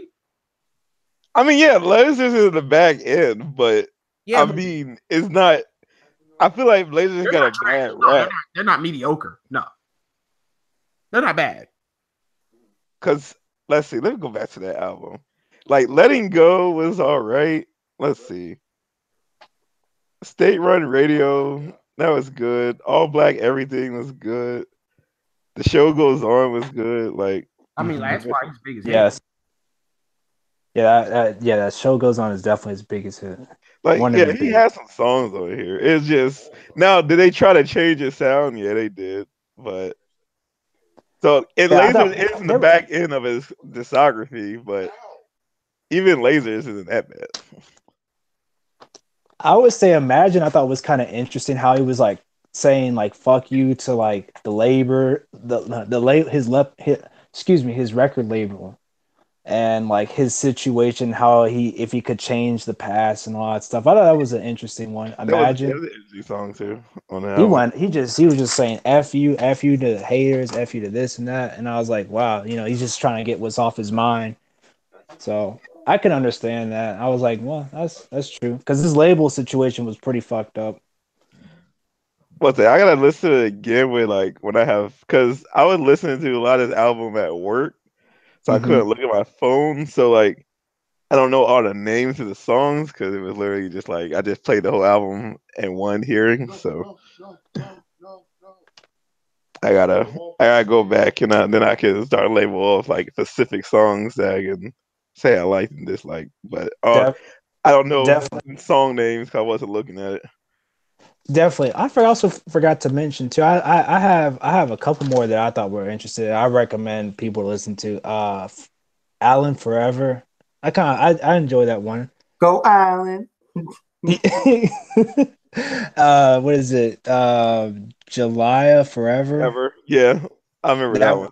That was deep. He went deep on that one for me, but I thought that was good. I like that one, and I think that's it for me. Like those are some of my.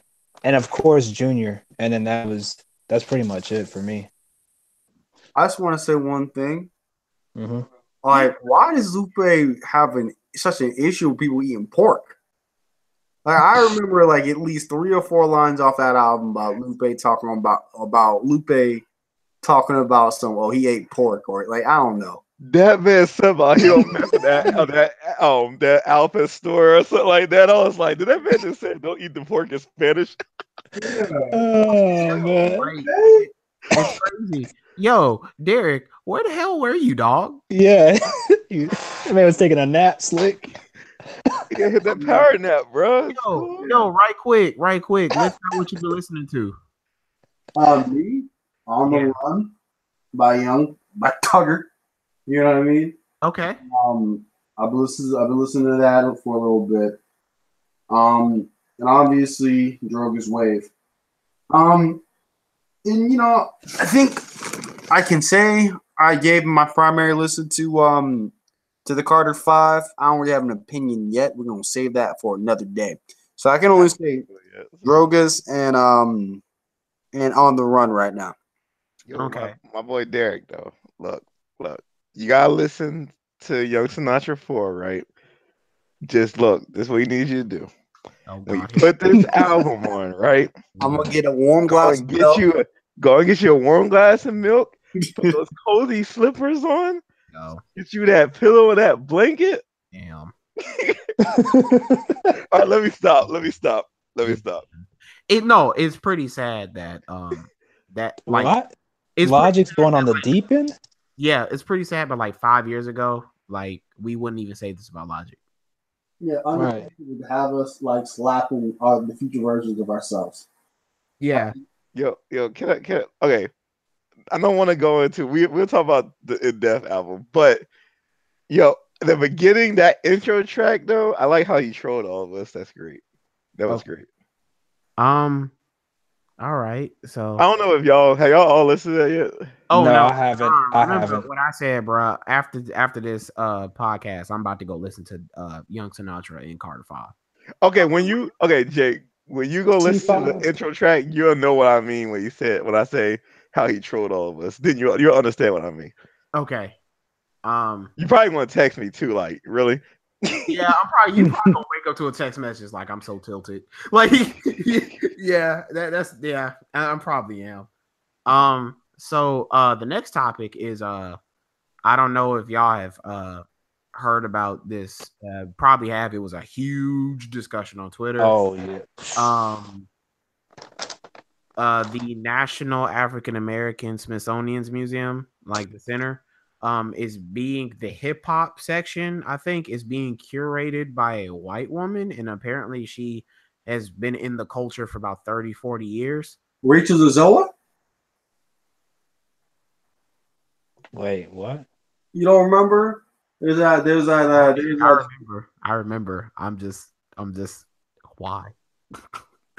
But yeah, that's what I'm saying. Why are they making a big deal out of this? That's the thing. Just imagine during the press conference, they announced that like all black folks are gathered around the TV or their phones to watch this announcement to see our museum and one of the most important things our culture has given to this country, and see Rachel Dolezal come across the stage and she gets to curate the hip hop section.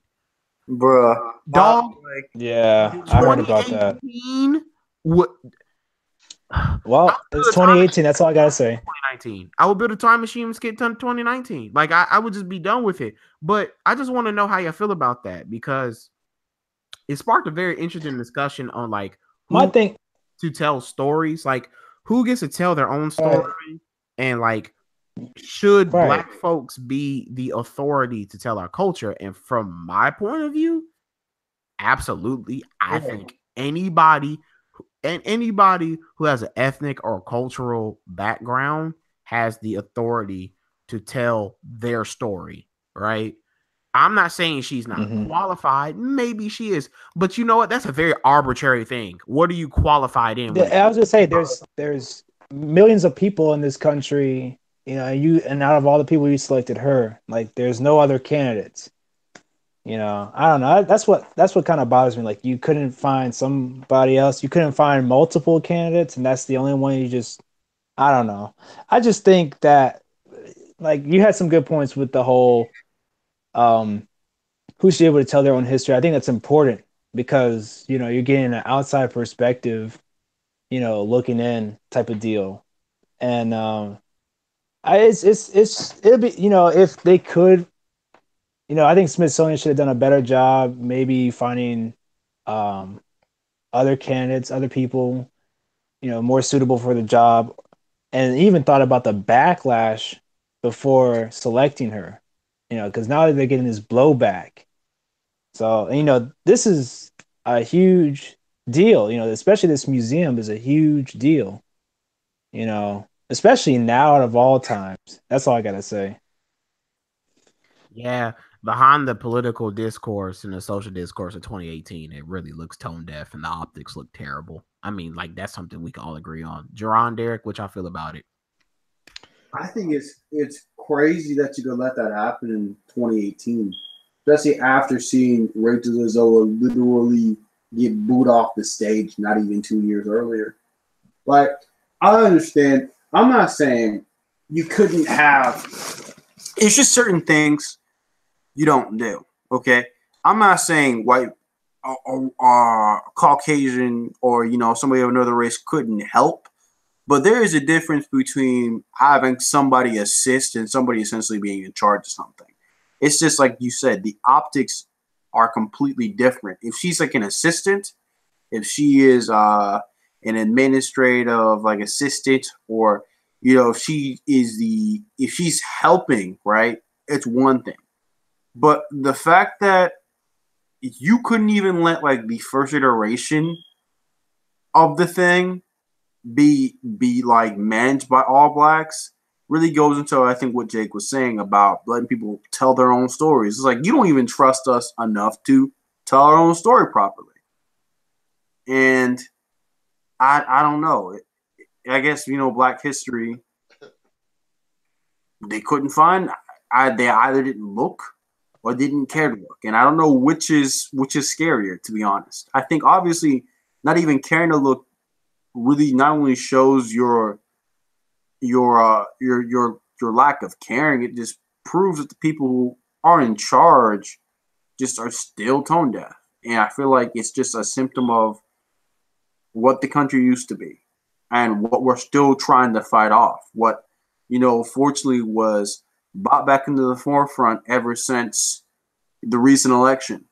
So, man, it's this lady personally, I'm sure she's a great person. I'm sure she's going to help run that as well as it could be. But the fact that we can't even have our own people in charge for the first iteration, like the first go around, it's like there's a thing of, I don't have a problem with, this might be a little bit unrelated, but I don't have a problem with students, Caucasian students going to HBCUs. No, Right. I don't have Right. anybody who like respects the imagine if like the first class of HBCUs was a white person. Yeah. that would be Mhm. come on. Can we get one? I'm done. I'm sorry. All right, Jerron. I would say real quick, how would I'm just giving an example. But how, say for example, like somebody who really is into like the whole Confederate history thing. I know this is a crazy topic, but how they like if a Black person were to talk about the Confederate history, No, it'd be John, like a giant middle finger. Yeah. So that's like a perfect analogy in my opinion, because it takes, even if you could, like, I think we all kind of, four of us, consider Confederate history kind of like trash, but like even if you study it, right? Like, like even if you study it, a Black person could be an authority over it, but for the people who actually care about that, oh yeah, it's a giant middle finger to them. Yeah. yeah, that don't look good. That don't look good. Jerron, how you feel about the whole situation, bro? Okay, so when I first I caught on it late. I was at first. I did too. Like, I think it caught everybody off guard. I thought everybody thought this was going to be a Black ran thing. I thought everybody Black was going to curate everything. See, the first thing, the reason I called late, because one, I didn't even know this was happening. So, oh, you didn't know they were building a national African American museum? No, I didn't know. I think it's finished now. I think it's finished because I know somebody who actually went. Yeah, there, it's finished, John. I think it finished like last year, if I'm not mistaken. See, so I didn't even know this even happened. It's the largest one. It's the biggest. It's for as like scale. It's huge. It's huge. It's massive, man. And it's like I need to go check that out then. You should. I think a trip to DC to go check that out would be fine. Would be fire, man. I check it out. But like when people found out, oh boy. But what were you saying? Okay, so when I was looking into everything, and at first I wanted to be upset, but then I started to think about it, and go back to what Derek said, was they didn't even care to look. The thing is that he's right. They didn't care to look, and this is where I get it. I get it out of it. Is that they picked her because for whatever reason they wanted her in there, and for whatever reason, even with the optics as they are in 2018, they knew enough prevalent Black people in the hip hop community knew who she is and she knows her stuff, that they would back her up, because apparently she does know what she's talking about in this hip hop thing, according to what that little research I'd done. So you have black people on Twitter, which rightly so is like, yo, why do you have a white person starting this? Like, even if she is qualified, at least fine. I'm pretty sure there's a qualified black person that could have done this, like, easily. Yeah, look at the HBCUs that they could have picked from too. Exactly. You could like you know how many people go to Knife Wonder's hip hop classes and stuff at was it UNC or Duke? One of the two. Like there's plenty of black people that were qualified for this position. But they knew when they picked her that she would get back up to the point where it would start to split the opinion and they could get away with it. Because at one hand, you have black people on Twitter like, really, we doing this? And on the other hand, you got people like Knife Wonder, I think Rhapsody says something, and some other actual rappers in hip hop that are part of hip hop, like they actually part of this thing that was backing her up. So it's like, yeah, we're upset now, but they know eventually we'll give it up or whatever. So I want to think I ain't gonna let them have the benefit of the doubt of making me upset. I'm just gonna be like, whatever. It is what it is. I can't change it right now. I'm just gonna say that I hope whoever is assisting, at least have the people assisting there be all black. Like at least do that. Like you said, let us tell our own history. Like you've already told our history to us enough. So let us have our. Can we have one museum? Like let us get that. That's all I got to say on it. I agree with all three of y'all. I think all three of y'all make great points. I think the sad part about it is, I'm pretty sure she would characterize herself as an ally, right? Of just if she is in our culture and studying our culture and can curate our culture, I'm pretty sure she's like hip to or sees the issues that are prevalent in the black community, right?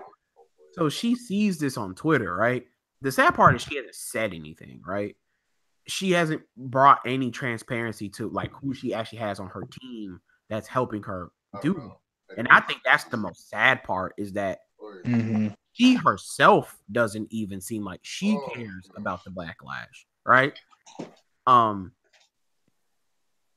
do think Ninth Wonder and Rhapsody are a little off base. I see where they're coming from. I do think they're a little bit off base. It's not that she is not qualified. It's that how come the first person you didn't think of was somebody that is because hip hop at its core, I mean, for people who probably don't know, at its core is black protest music. I mean, at its core, hip hop is inherently political and it's steeped in black politics. And for people who know that history, it's really hard for them to see a white woman be able to tell the genesis of it and to be able to spread the roots out and tell the story, right? That's just how I feel. But John, I'm like you, it didn't upset me. It just is another disappointing footnote from 2016 to the present. Like it's just a whole other just disappointing footnote. It didn't really upset me. It's just, But I think they knew. I'm over it sound like a conspiracy theory, but it's really not. I think when they selected her, they knew that whatever backlash that she took, it wouldn't stay because since like I said, she does know about this culture because she literally got Knife Wonder, member of Zulu Nation backing her. So they knew that she knows people in this hip hop community that would back her up to the point where whatever backlash was taken from this, it wouldn't knock her down a peg or anything. Yeah, so the second part of this conversation is not that like The backlash, honestly, Jerron, wasn't for her. The backlash was for black folks who jumped out the window to defend her. Right? When who brought it up was a DJ. I forgot the guy's name. He's the one. He just asked a simple question like, "How is it that she's doing this?"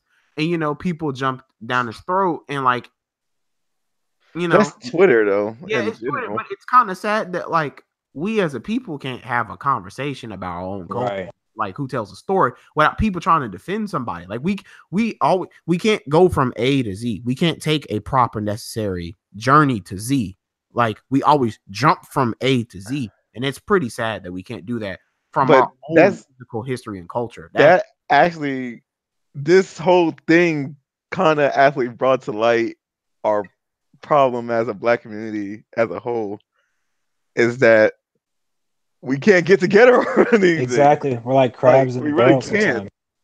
It's not even crabs in a barrel. It's just we can't even have the discussion sometimes. Let's say our whole history, as my grandparents and some like uncles or whatever would say, that they knew what they was doing. They literally brought us up and they literally split us up to the point where we can't come together because we don't want to hear each other's side, because we automatically think that the other side is wrong. So we're not even willing to listen to each other. So like you said, when he's asked that question and you have people jumping down his throat, it's because they automatically felt he was wrong, so they didn't listen to anything he said. They just wanted to jump down his throat. And then you have the other side that's like, yo, hold on, wait a second. Why are you defending this man? You wrong. And this shows our separation still in 2018 as a black community as a whole. Now, I know as humans, we're never going to agree on everything, on everything together. So there are going to be certain separations, but it's literally to the point where we can't even have a conversation as a black community without being super separate. You're on one side or the other, you got to pick. And that's just how we are. We got to figure out how to get past that hurdle first before we could change anything as a black community in America. Honestly.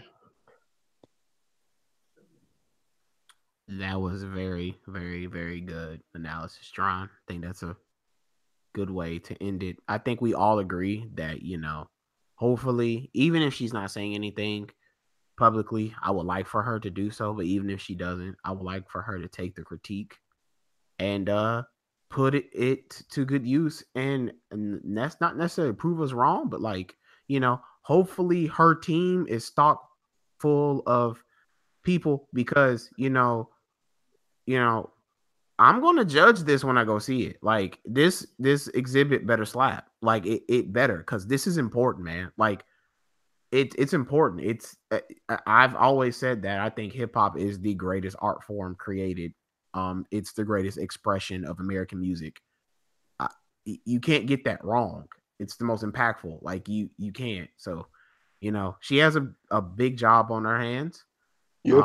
And hopefully she gets it right, and hopefully she has a team around her. That's the only thing I can really say now, because it looks like they're not going to get rid of her. So.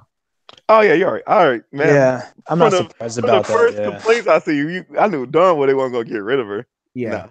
Because of some complaints, nah. Yeah. Yeah. Yeah. Smithsonian's going to stick by their guns. Exactly. Yeah.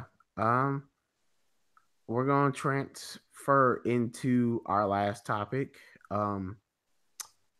Oh boy, I've been waiting for this. I have been waiting for this since we started the podcast, guys. We're going to talk about Kanye West. Oh, forgot about this topic. Yikes. Yikes, yeah. Man, what's his name now? Yandi? Yeah. and just the whole thing from back. I mean, when was that? Like, was it like early May? Was it April? Was it late April, May when he started all this buffoonery? I think it was May, possibly June, I would say. Okay. Yeah, I don't think When did Pusha T's album come out? May. Around May. Yeah. That's May. So it was like a month. Yeah. You talking about that TMZ interview? Yeah. Derek, you still there? Derek, hello. Bro, he just cuts it. Come in when he sees fit. I love it. Okay. All right. Hopefully he doesn't miss this because he's been one of the main people asking me this. Asking me why we care. Like, why do people care? And I hate that question because people act stupid. About why do we care about Kanye? Oh, yeah. I mean, I'm just going to explain it all, guys. I'm going to go on a rant. Just let me get this off my chest. Sure. Go for it. The reason why what Kanye West did was unforgivable almost to a certain extent and just a gross overstep of just ego and pride and just ignorance as a whole is because what Kanye West represents in hip-hop, which is an inherently black genre. Like, we all identify with that, right? We all grew up with this man's music. We all grew up with this man's message, like what he stood for. You know, Kanye West is not the smartest man. He says dumb stuff, but like, you know what I'm saying? He's full of himself. But he did say things that black folks resonated with in his music. Like, we can't separate Kanye West and we can't separate Kanye West's career and it being connected with blackness itself, because that's what he sold for like the majority of his career, right? So when you come out and you wear a Make America Great Again hat, right? And even if you're using it for trolling purposes, it's not funny. Like, I need people to understand this. You can't, this is my problem with people. You can't sit up here, and I hate people like this. You can't sit up here and get mad at Donald Trump, right? Get mad at the politics around it, the social messages around it, what it represents, and then say it's okay for Kanye to do it because he can sell records and he's trolling. So you can't, in one breath, take it seriously, and then when an artist does it, dismiss it, because that's what it feels like to me. Like, people make excuses to hear mediocre music because that's what he makes now. He makes mediocre music, right? People listen to Kanye just hoping he could catch another one, right? That's what people are going to use to listen to Yandhi for, to see if he can catch another one. And the cognitive dissonance it takes for you to actually like really honestly think that way is the reason why I've just like checked myself out of this conversation until now, because you can't convince people of it. Like, there's no separating. Like, I understand you can separate the music from the artist. I do it all the time, but there are just certain lines you can't cross. And what that hat and what that saying represents as a black person, you being okay with another black person promoting that is just unacceptable. That's unacceptable. I don't know about you guys. That's unacceptable. You might not think it's serious, but it is serious because that man has done a lot of despicable things. That man has given credence to a lot of evil, albeit we know the evil has existed, but it's a lot more prevalent. Like, the social and political air that's been around for 2 years is directly resulted by that man who started that phrase. And just because a prominent black rapper takes that hat and wants to make some type of edgy message that falls flat on its face, and then he says that our ancestors were in bondage by a choice. I mean, dumbest thing. Like, yeah. You know what I'm saying? That's where he really messed up at. Yeah, and it's like people always want to say, like, you know what Kanye West meant. No, I don't, because I listen to what his words say. It is not my job to parse through his context. You know what I'm saying? It's not my job to parse through what he's actually trying to say. It's his job to relay what he's trying to say. And he had plenty of opportunities and plenty of platforms to, you know, justify and clarify what he was trying to say. He didn't do it. Has he done it yet? I mean, this is what this rebrand is about. I haven't even got there, John. I'm just stating to people why it frustrates me, why it we need to take him to the We need to take him to the African American Museum. Pretty much. I mean, it's annoying. Like, you know, don't say I'm taking it too seriously and oh man, it's just music. And then your next tweet is like, man, I hate Donald Trump. That don't work. How that work? How it work? You say you hate the president, but you cool with the dude wearing his hat. So you cool with any white Yoko, white racist, Trump supporter wearing the hat, but when Kanye West wears it, it's fine.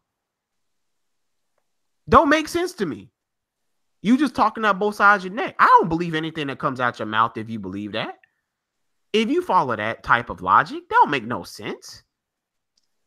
And people don't even realize it. That's the sad part. That means, the social and political discourse that you were talking about, you don't really give a damn about. So you probably need to shut the fuck up, honestly, and reevaluate what you're talking about.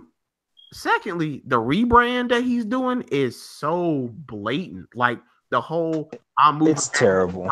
To Chicago, yeah. And I went to Harold's Chicken and just the whole thing about like the apology. He apologized because he hurt people's feelings. He didn't apologize of what he actually said and understood what was wrong about it. He apologized because he was losing bandwidth with black folks. So he had to apologize, right? And it's just convenient that Kanye has to apologize when he's trying to, you know, sell these new shoes and you know, has 3 records coming out. You know what I'm saying? Like it's just fake. And then I think 2 days ago, the thing that really just made me angry, like I'm really done with this dude.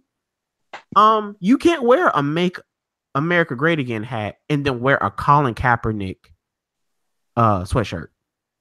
Holy wait, I didn't see that. Didn't see that. Oh my god. Hey, Kanye stands. How'd that work? So you like Colin Kaepernick. You like what he's standing up for. So wait. So let me get this straight. You like a dude who's wearing racist gear that is meant to oppress black folks and show a message that the police can brutalize black bodies and kill us without any impunity. But I'm going to actually side with the guy who kneeled to protest that. How that work, dumbasses? You can't stand for 2 things. You can't do that. You can't. That's my problem with y'all. It's just not music. It stopped being about music a long time ago when he put that hat on. Just like it stopped being quote unquote politics when that hat meant something a lot more when that man came into power. That is a racist symbol. That symbol is going to be up there with the Confederate flag. I don't give a damn what you think. That's just facts. I mean, am I telling a lie, guys? If you see somebody wearing a Make America Great Again hat, what do you think of that person is?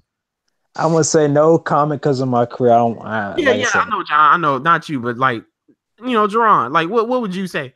Like, if you saw somebody walking down the street with a Colin Kaepernick sweatshirt and then a Make America Great Again hat, you would think that, yeah, but you know, it's cool because it's Kanye and the beats are fire, right? It's such bullshit, man. It's like, where are your principles? I've got to see that picture though. Like the music, I can see. Like, yo, like I'm with people. I can see if Kanye was giving us late registration too. You know what I'm saying? I can see if the music was fire, but even then I couldn't see it. But I can then like get around to the fact that okay, the music's fire. It's not. It's not, and I can probably guarantee you, Yandi's gonna be a bunch of hot mess. Yeah, I didn't listen to his last album at all. I didn't either. Well, no, I did for another podcast that I had to review for, and it was trash. It was absolutely trash. He had one song on there. He trivialized his whole mental disease. He trivialized the whole thing. And then why he also bring on like Lil Pump and 6ix9ine? You're clout chasing now, dog. But you know that's always been Kanye's. I won't say Kanye's a clout chaser. Kanye is a dude that gets his inspiration from a whole bunch of other different artists, and he does give them a platform to do their music. So that's the wrong people. Yeah, like 6ix9ine does not deserve a platform, and Lil Pump. I don't want to hear a Kanye West 6ix9ine song. I don't want to hear a Kanye West Little Pump song. Like, that's all I got to say, man. So for the people out there on Twitter who are wondering why people care, why it means so much, you can't say what Colin Kaepernick is doing is serious and then turn around and say, oh, we got to, forgive Kanye and what he's doing is not serious. That don't make no damn sense. They are both symbols that have platforms of power. One's using it for good, and the other one is just trying to sell you shitty ass music and overpriced sneakers. And that's all I will say that. I was gonna say I will say this. I'm not gonna get into the whole political aspect as much as I would like to, but I can't. I have to say no comment on that. But what I will say is, I think he was in this bubble in Calabasas, and I would like to just like give Kanye as many history books, and even have him listen to Lupe Fiasco album. you know, because I feel like he's very tone deaf when it comes to our history, and that's the unfortunate thing. And this is why I always I've told you guys several times, history is important. History is very important. It's important. Don't take it for granted. Learn from it. Learn about it. And I'm a history buff myself, just to let everybody know out there, especially military history. But I think this is why he needs to do more by reading up on our history. And I know it's not going to happen. I think he should. He says he doesn't read books and all that stuff, and I think he should. Just look into it. Or have somebody explain it to him. John, he knows. John, there's not one black person in America that doesn't know what our history is. John, I feel like John, the problem is with your argument is that his mom is an English professor and his dad is a Black Panther. He knows. He knows. He knows. Kanye knows. He just okay. But so my thing is this. I just think he needs. Well, I mean, as much as I would like for him to go to the African American Museum just to maybe get a refresher, I guess. I know it's not going to happen, but I also think I don't know if Kim's driving him crazy. I gotta laugh at that. I don't know if Kim's driving him crazy in the crazy house. He was crazy before he got there. Yeah, but then you mix her family in there, it's even worse. It's like 10 times as much craziness. But I think for attention. That's all that was. Well, he did. Well, they have a TV show and a platform, so he knew that, and he could use it to his advantage. But I think him moving back to Chicago is a big mistake. Now he's trying to fit in. It seems like he's trying to fit in with his own race and get cool points back for moving back to Chicago and trying to be the old Kanye. And it's like, we got somebody different. We still have somebody different. And, I'm disappointed with how he's transformed himself. I don't know. I mean, I liked his Graduation album. I thought that was a great album. That's probably one of my favorite Kanye West albums of all time for me. And that Jay-Z Kanye West album. Shouts out to Jay-Z. But, I'm just disappointed with what's going on right now. And I don't think he's, since you guys have told me the last album was trash, I'm disappointed in that too, because it's like he's got great potential. He's to me, he's a legend. I mean, well, he was a legend. He's a legend. He's a musical genius. He's the most culturally important and impactful artist of the 21st century. I will go down to my grave saying that nobody's made more music than Kanye West. Him and Jay-Z both are legends, and then he even jeopardized his own relationship with Jay-Z. How do you why would you burn a bridge with Jay-Z, somebody who put you in the game and recognized you and saw potential in you, and now you burn this bridge with your own friend that's another reason why I'm also disappointed in him. Why would you go out and jeopardize your friendship with Jay-Z? It's ridiculous. It's ridiculous. And burn that bridge too at that, for a minute. But apparently I heard they've reconciled and all that stuff. And now I heard they're coming out with Watch the Throne 2 or something like that. It's rumored they're working on it. But That would be nice, but I don't know. Yet. But I don't know if it's gonna be the same as like, compared to what the first one was like. I don't know if it's gonna be on that level, but Probably not, because when Watch the Throne came out, they was literally hanging out with each other. Like, it was, you could tell that there was their friendship there. I don't know if they had that. I don't know if they had that same connection now. Like, you could tell, like, watching the videos and the way like they was fitting off each other, like they was homies. Right. And now it's been shattered because of what's going on with how he feels about certain things that I'm not going to get into, but that's disappointing because to me they make a great duo. But that's just my take on it. That's just my opinion. They've known each other forever, haven't they? They have. They really have. They go way back, and that's who put him in the game too. Also, if you think about it, that's who kind of like put him on and gave him a platform, a bigger platform. I think a much bigger platform, and got him out there. And like I said, had it not been for Jay-Z, he probably wouldn't be where he's at today, or it would have taken him longer to get to where he's at today. So, that's something that he needs to think about. I would like for him to rekindle his friendship with Jay-Z, but it ain't going to be the same. They can't see him the same way because of all the stuff that's going on right now. And then I thought that was interesting how he clapped back at everybody talking crap about his wife. But I'm like, dude, you kind of brought that on yourself, I won't get into that because what is he supposed to do? You're supposed to clap back for your wife. I know, John. Like from on principle, I understand, but like for reality, you gotta stand up for your girl. That's true. But I also think that, I mean, she's also said some stupid things too that kind of brought her that brought those people to clap at her, in the first place. I think she shouldn't have said what she said, and I don't know. They both have like loose lips, they were loose cannons. Well, they perfect for each other. That's the issue. Crazy people, a crazy couple. But I mean, that's all I gotta say. That's my rant. I'm just disappointed how he's gone from this great inspirational guy. Something that I enjoy listening to his music, and I thought he was a great figure for the African American community.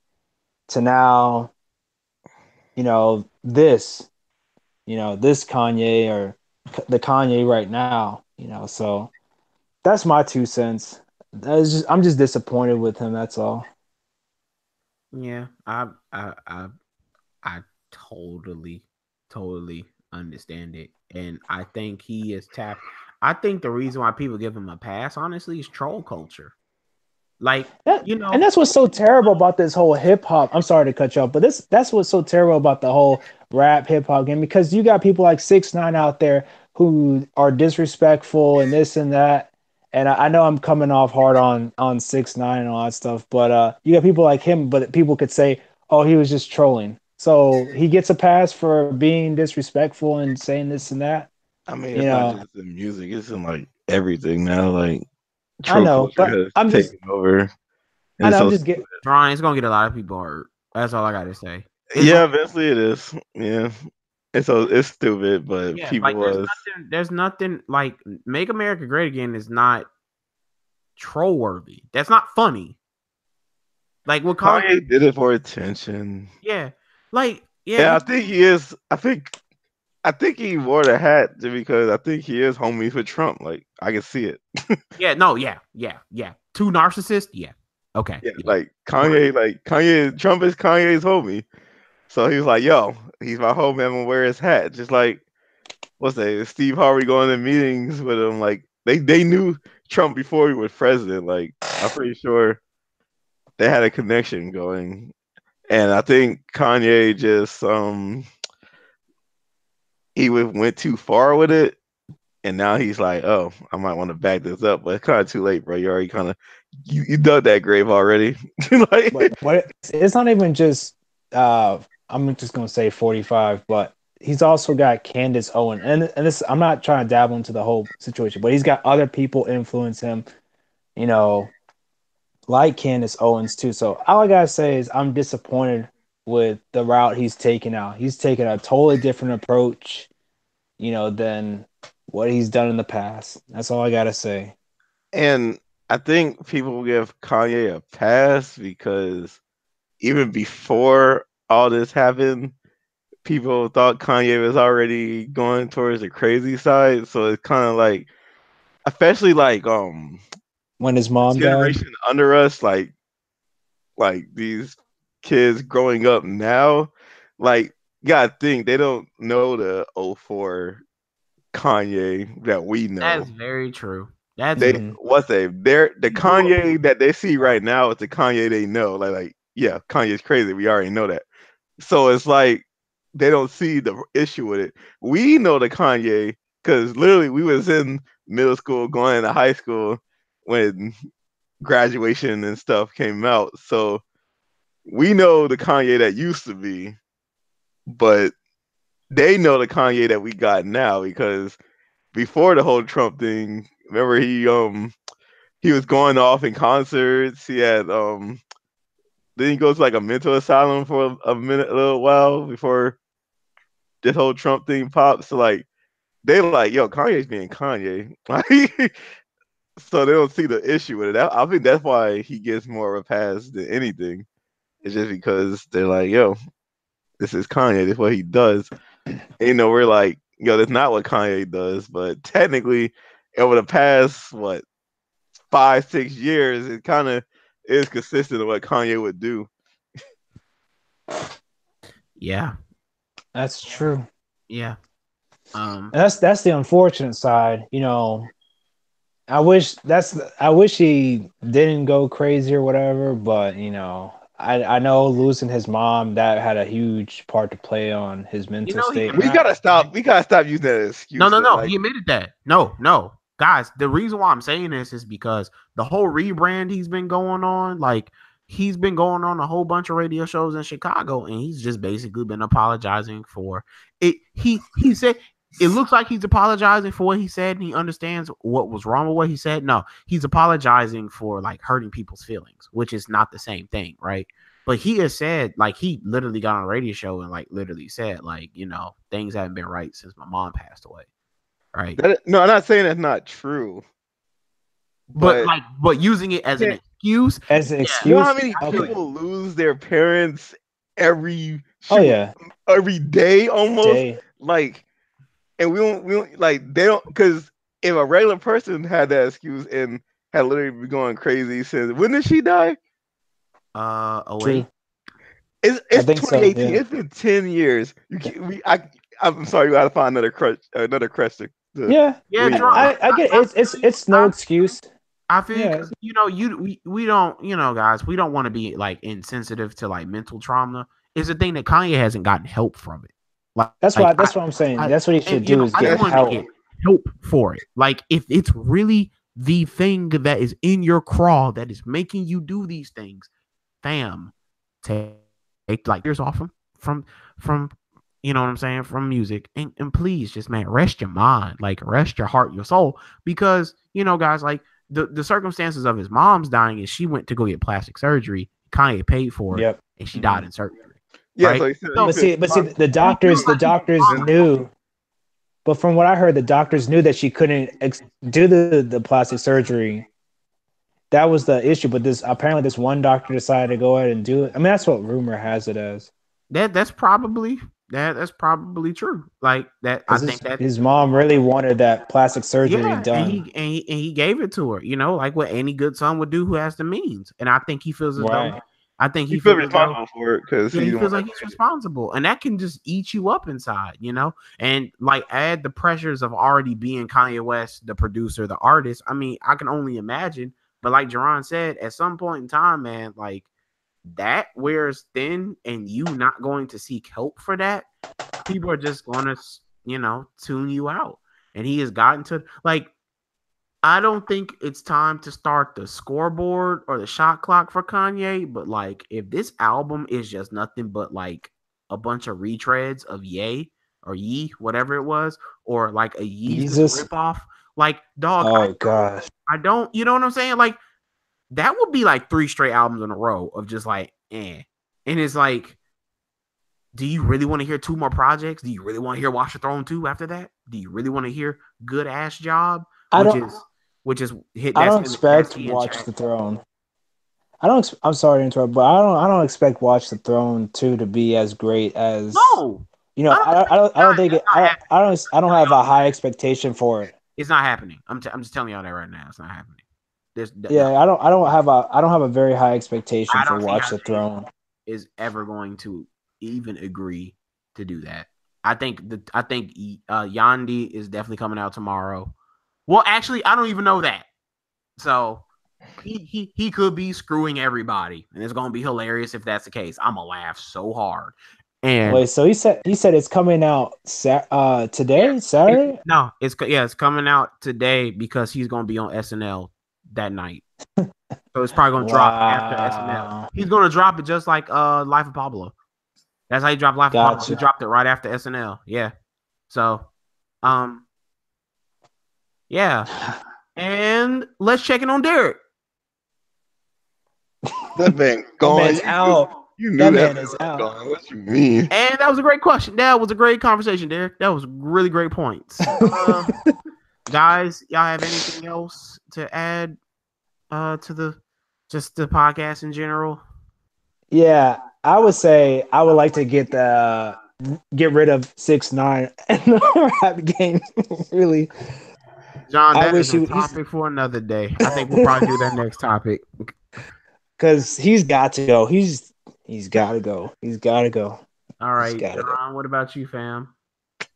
I don't got nothing to add. I just need to get my pillow fluffed up when I listen to this album again. But damn. Okay then. All right, guys. Tell them where they can find y'all social media if you want to give that out. Names. You go ahead. Go ahead, John. Go ahead. I was gonna say on Twitter you could find me at Mr_Vacation14 and Instagram Mr_Vacation17. So, yep, that's it. To find me on Twitter, just RNVP_Jron. That's JRON. And I'm gonna be doing a Twitch channel in 2-3 weeks. I'm heavy in the 2K, and I'm gonna stream a franchise I'm gonna do.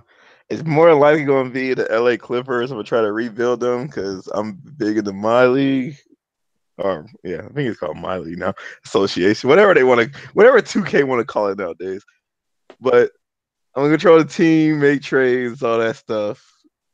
And hopefully I have a Twitch following. They can help me decide who to sign and all that stuff. I'll give y'all the name probably next week or next 2 weeks because I don't have 2K yet. I'm getting it next Friday coming up. Cause I had to get Spider-Man first. It was 2K or Spider-Man, so I picked Spider-Man. But I'll be doing that. So I'll give you my Twitch channel name then. But yeah. Just hit me up on Twitter if you have any questions or any whatever. I need to be more active on Twitter actually because I don't be using it. Keep trying to do all that. I mean, I'll be having some good topics I want to talk about, but I'll be at work too much, honestly, bro. Yeah, I feel you though. You know, some of us are in school. That's a little less time intensive than work. But I'm gonna start putting some basketball because NBA is my favorite league right now. So I was gonna say, Jerron, basketball topics up there. Go ahead, Jerron. I was gonna say you gave me an idea for maybe for the RNVP, the other podcast. Talk about the Twitch guidelines because I got so much to say about these Twitch thoughts and all that stuff. Well, I need that, and talk about that because I'm just getting it. I'm new to this Twitch thing, so bro, those community guidelines trash. These guidelines, I don't even know what you're talking about. So talk on that because I'm new to this Twitch game. I just thought it'd be cool because I always do associations anyway. So I figure if I did it one online where I could actually talk to people and people could comment on it, I thought that'd be cool, so that's what I want to do. I wish my friend was still here. I wish he wasn't in training right now because he did a Twitch channel for a couple years. So, but maybe another opportunity might come along. Yeah, well, thanks y'all for plugging the other podcast. I appreciate that. Hey, anytime, bro. RNVP, we stick together. It's Jake here. You can find me on Twitter at JTRNVP. I'm very active on Twitter. You can add me. You can ask me questions. Just be logical and reasonable, please. Don't sound stupid. I don't like that. Other than that, guys, another great podcast under the belt. I appreciate you, gentlemen. Our homie, definitely anytime. Our homie Derek, he works. He's knocked out right now. In grad school, so I know that man tired. Yeah, he is gassed right now. So, that's gonna be a running joke. He might be asleep some other times. I'm telling you, that man put that intro to Young Sinatra 4 on, and that man was out. Okay, yeah, at that point, yeah, we're gone. Shout out my cousin's mixtape. Josh, shout out my cousin's mixtape. Hey, yeah, okay. Go check out that Rashad Jensen. Nope. All right, check out that Rashad Jensen. No, all right, cut it out. No, okay, guys, y'all have a great night. And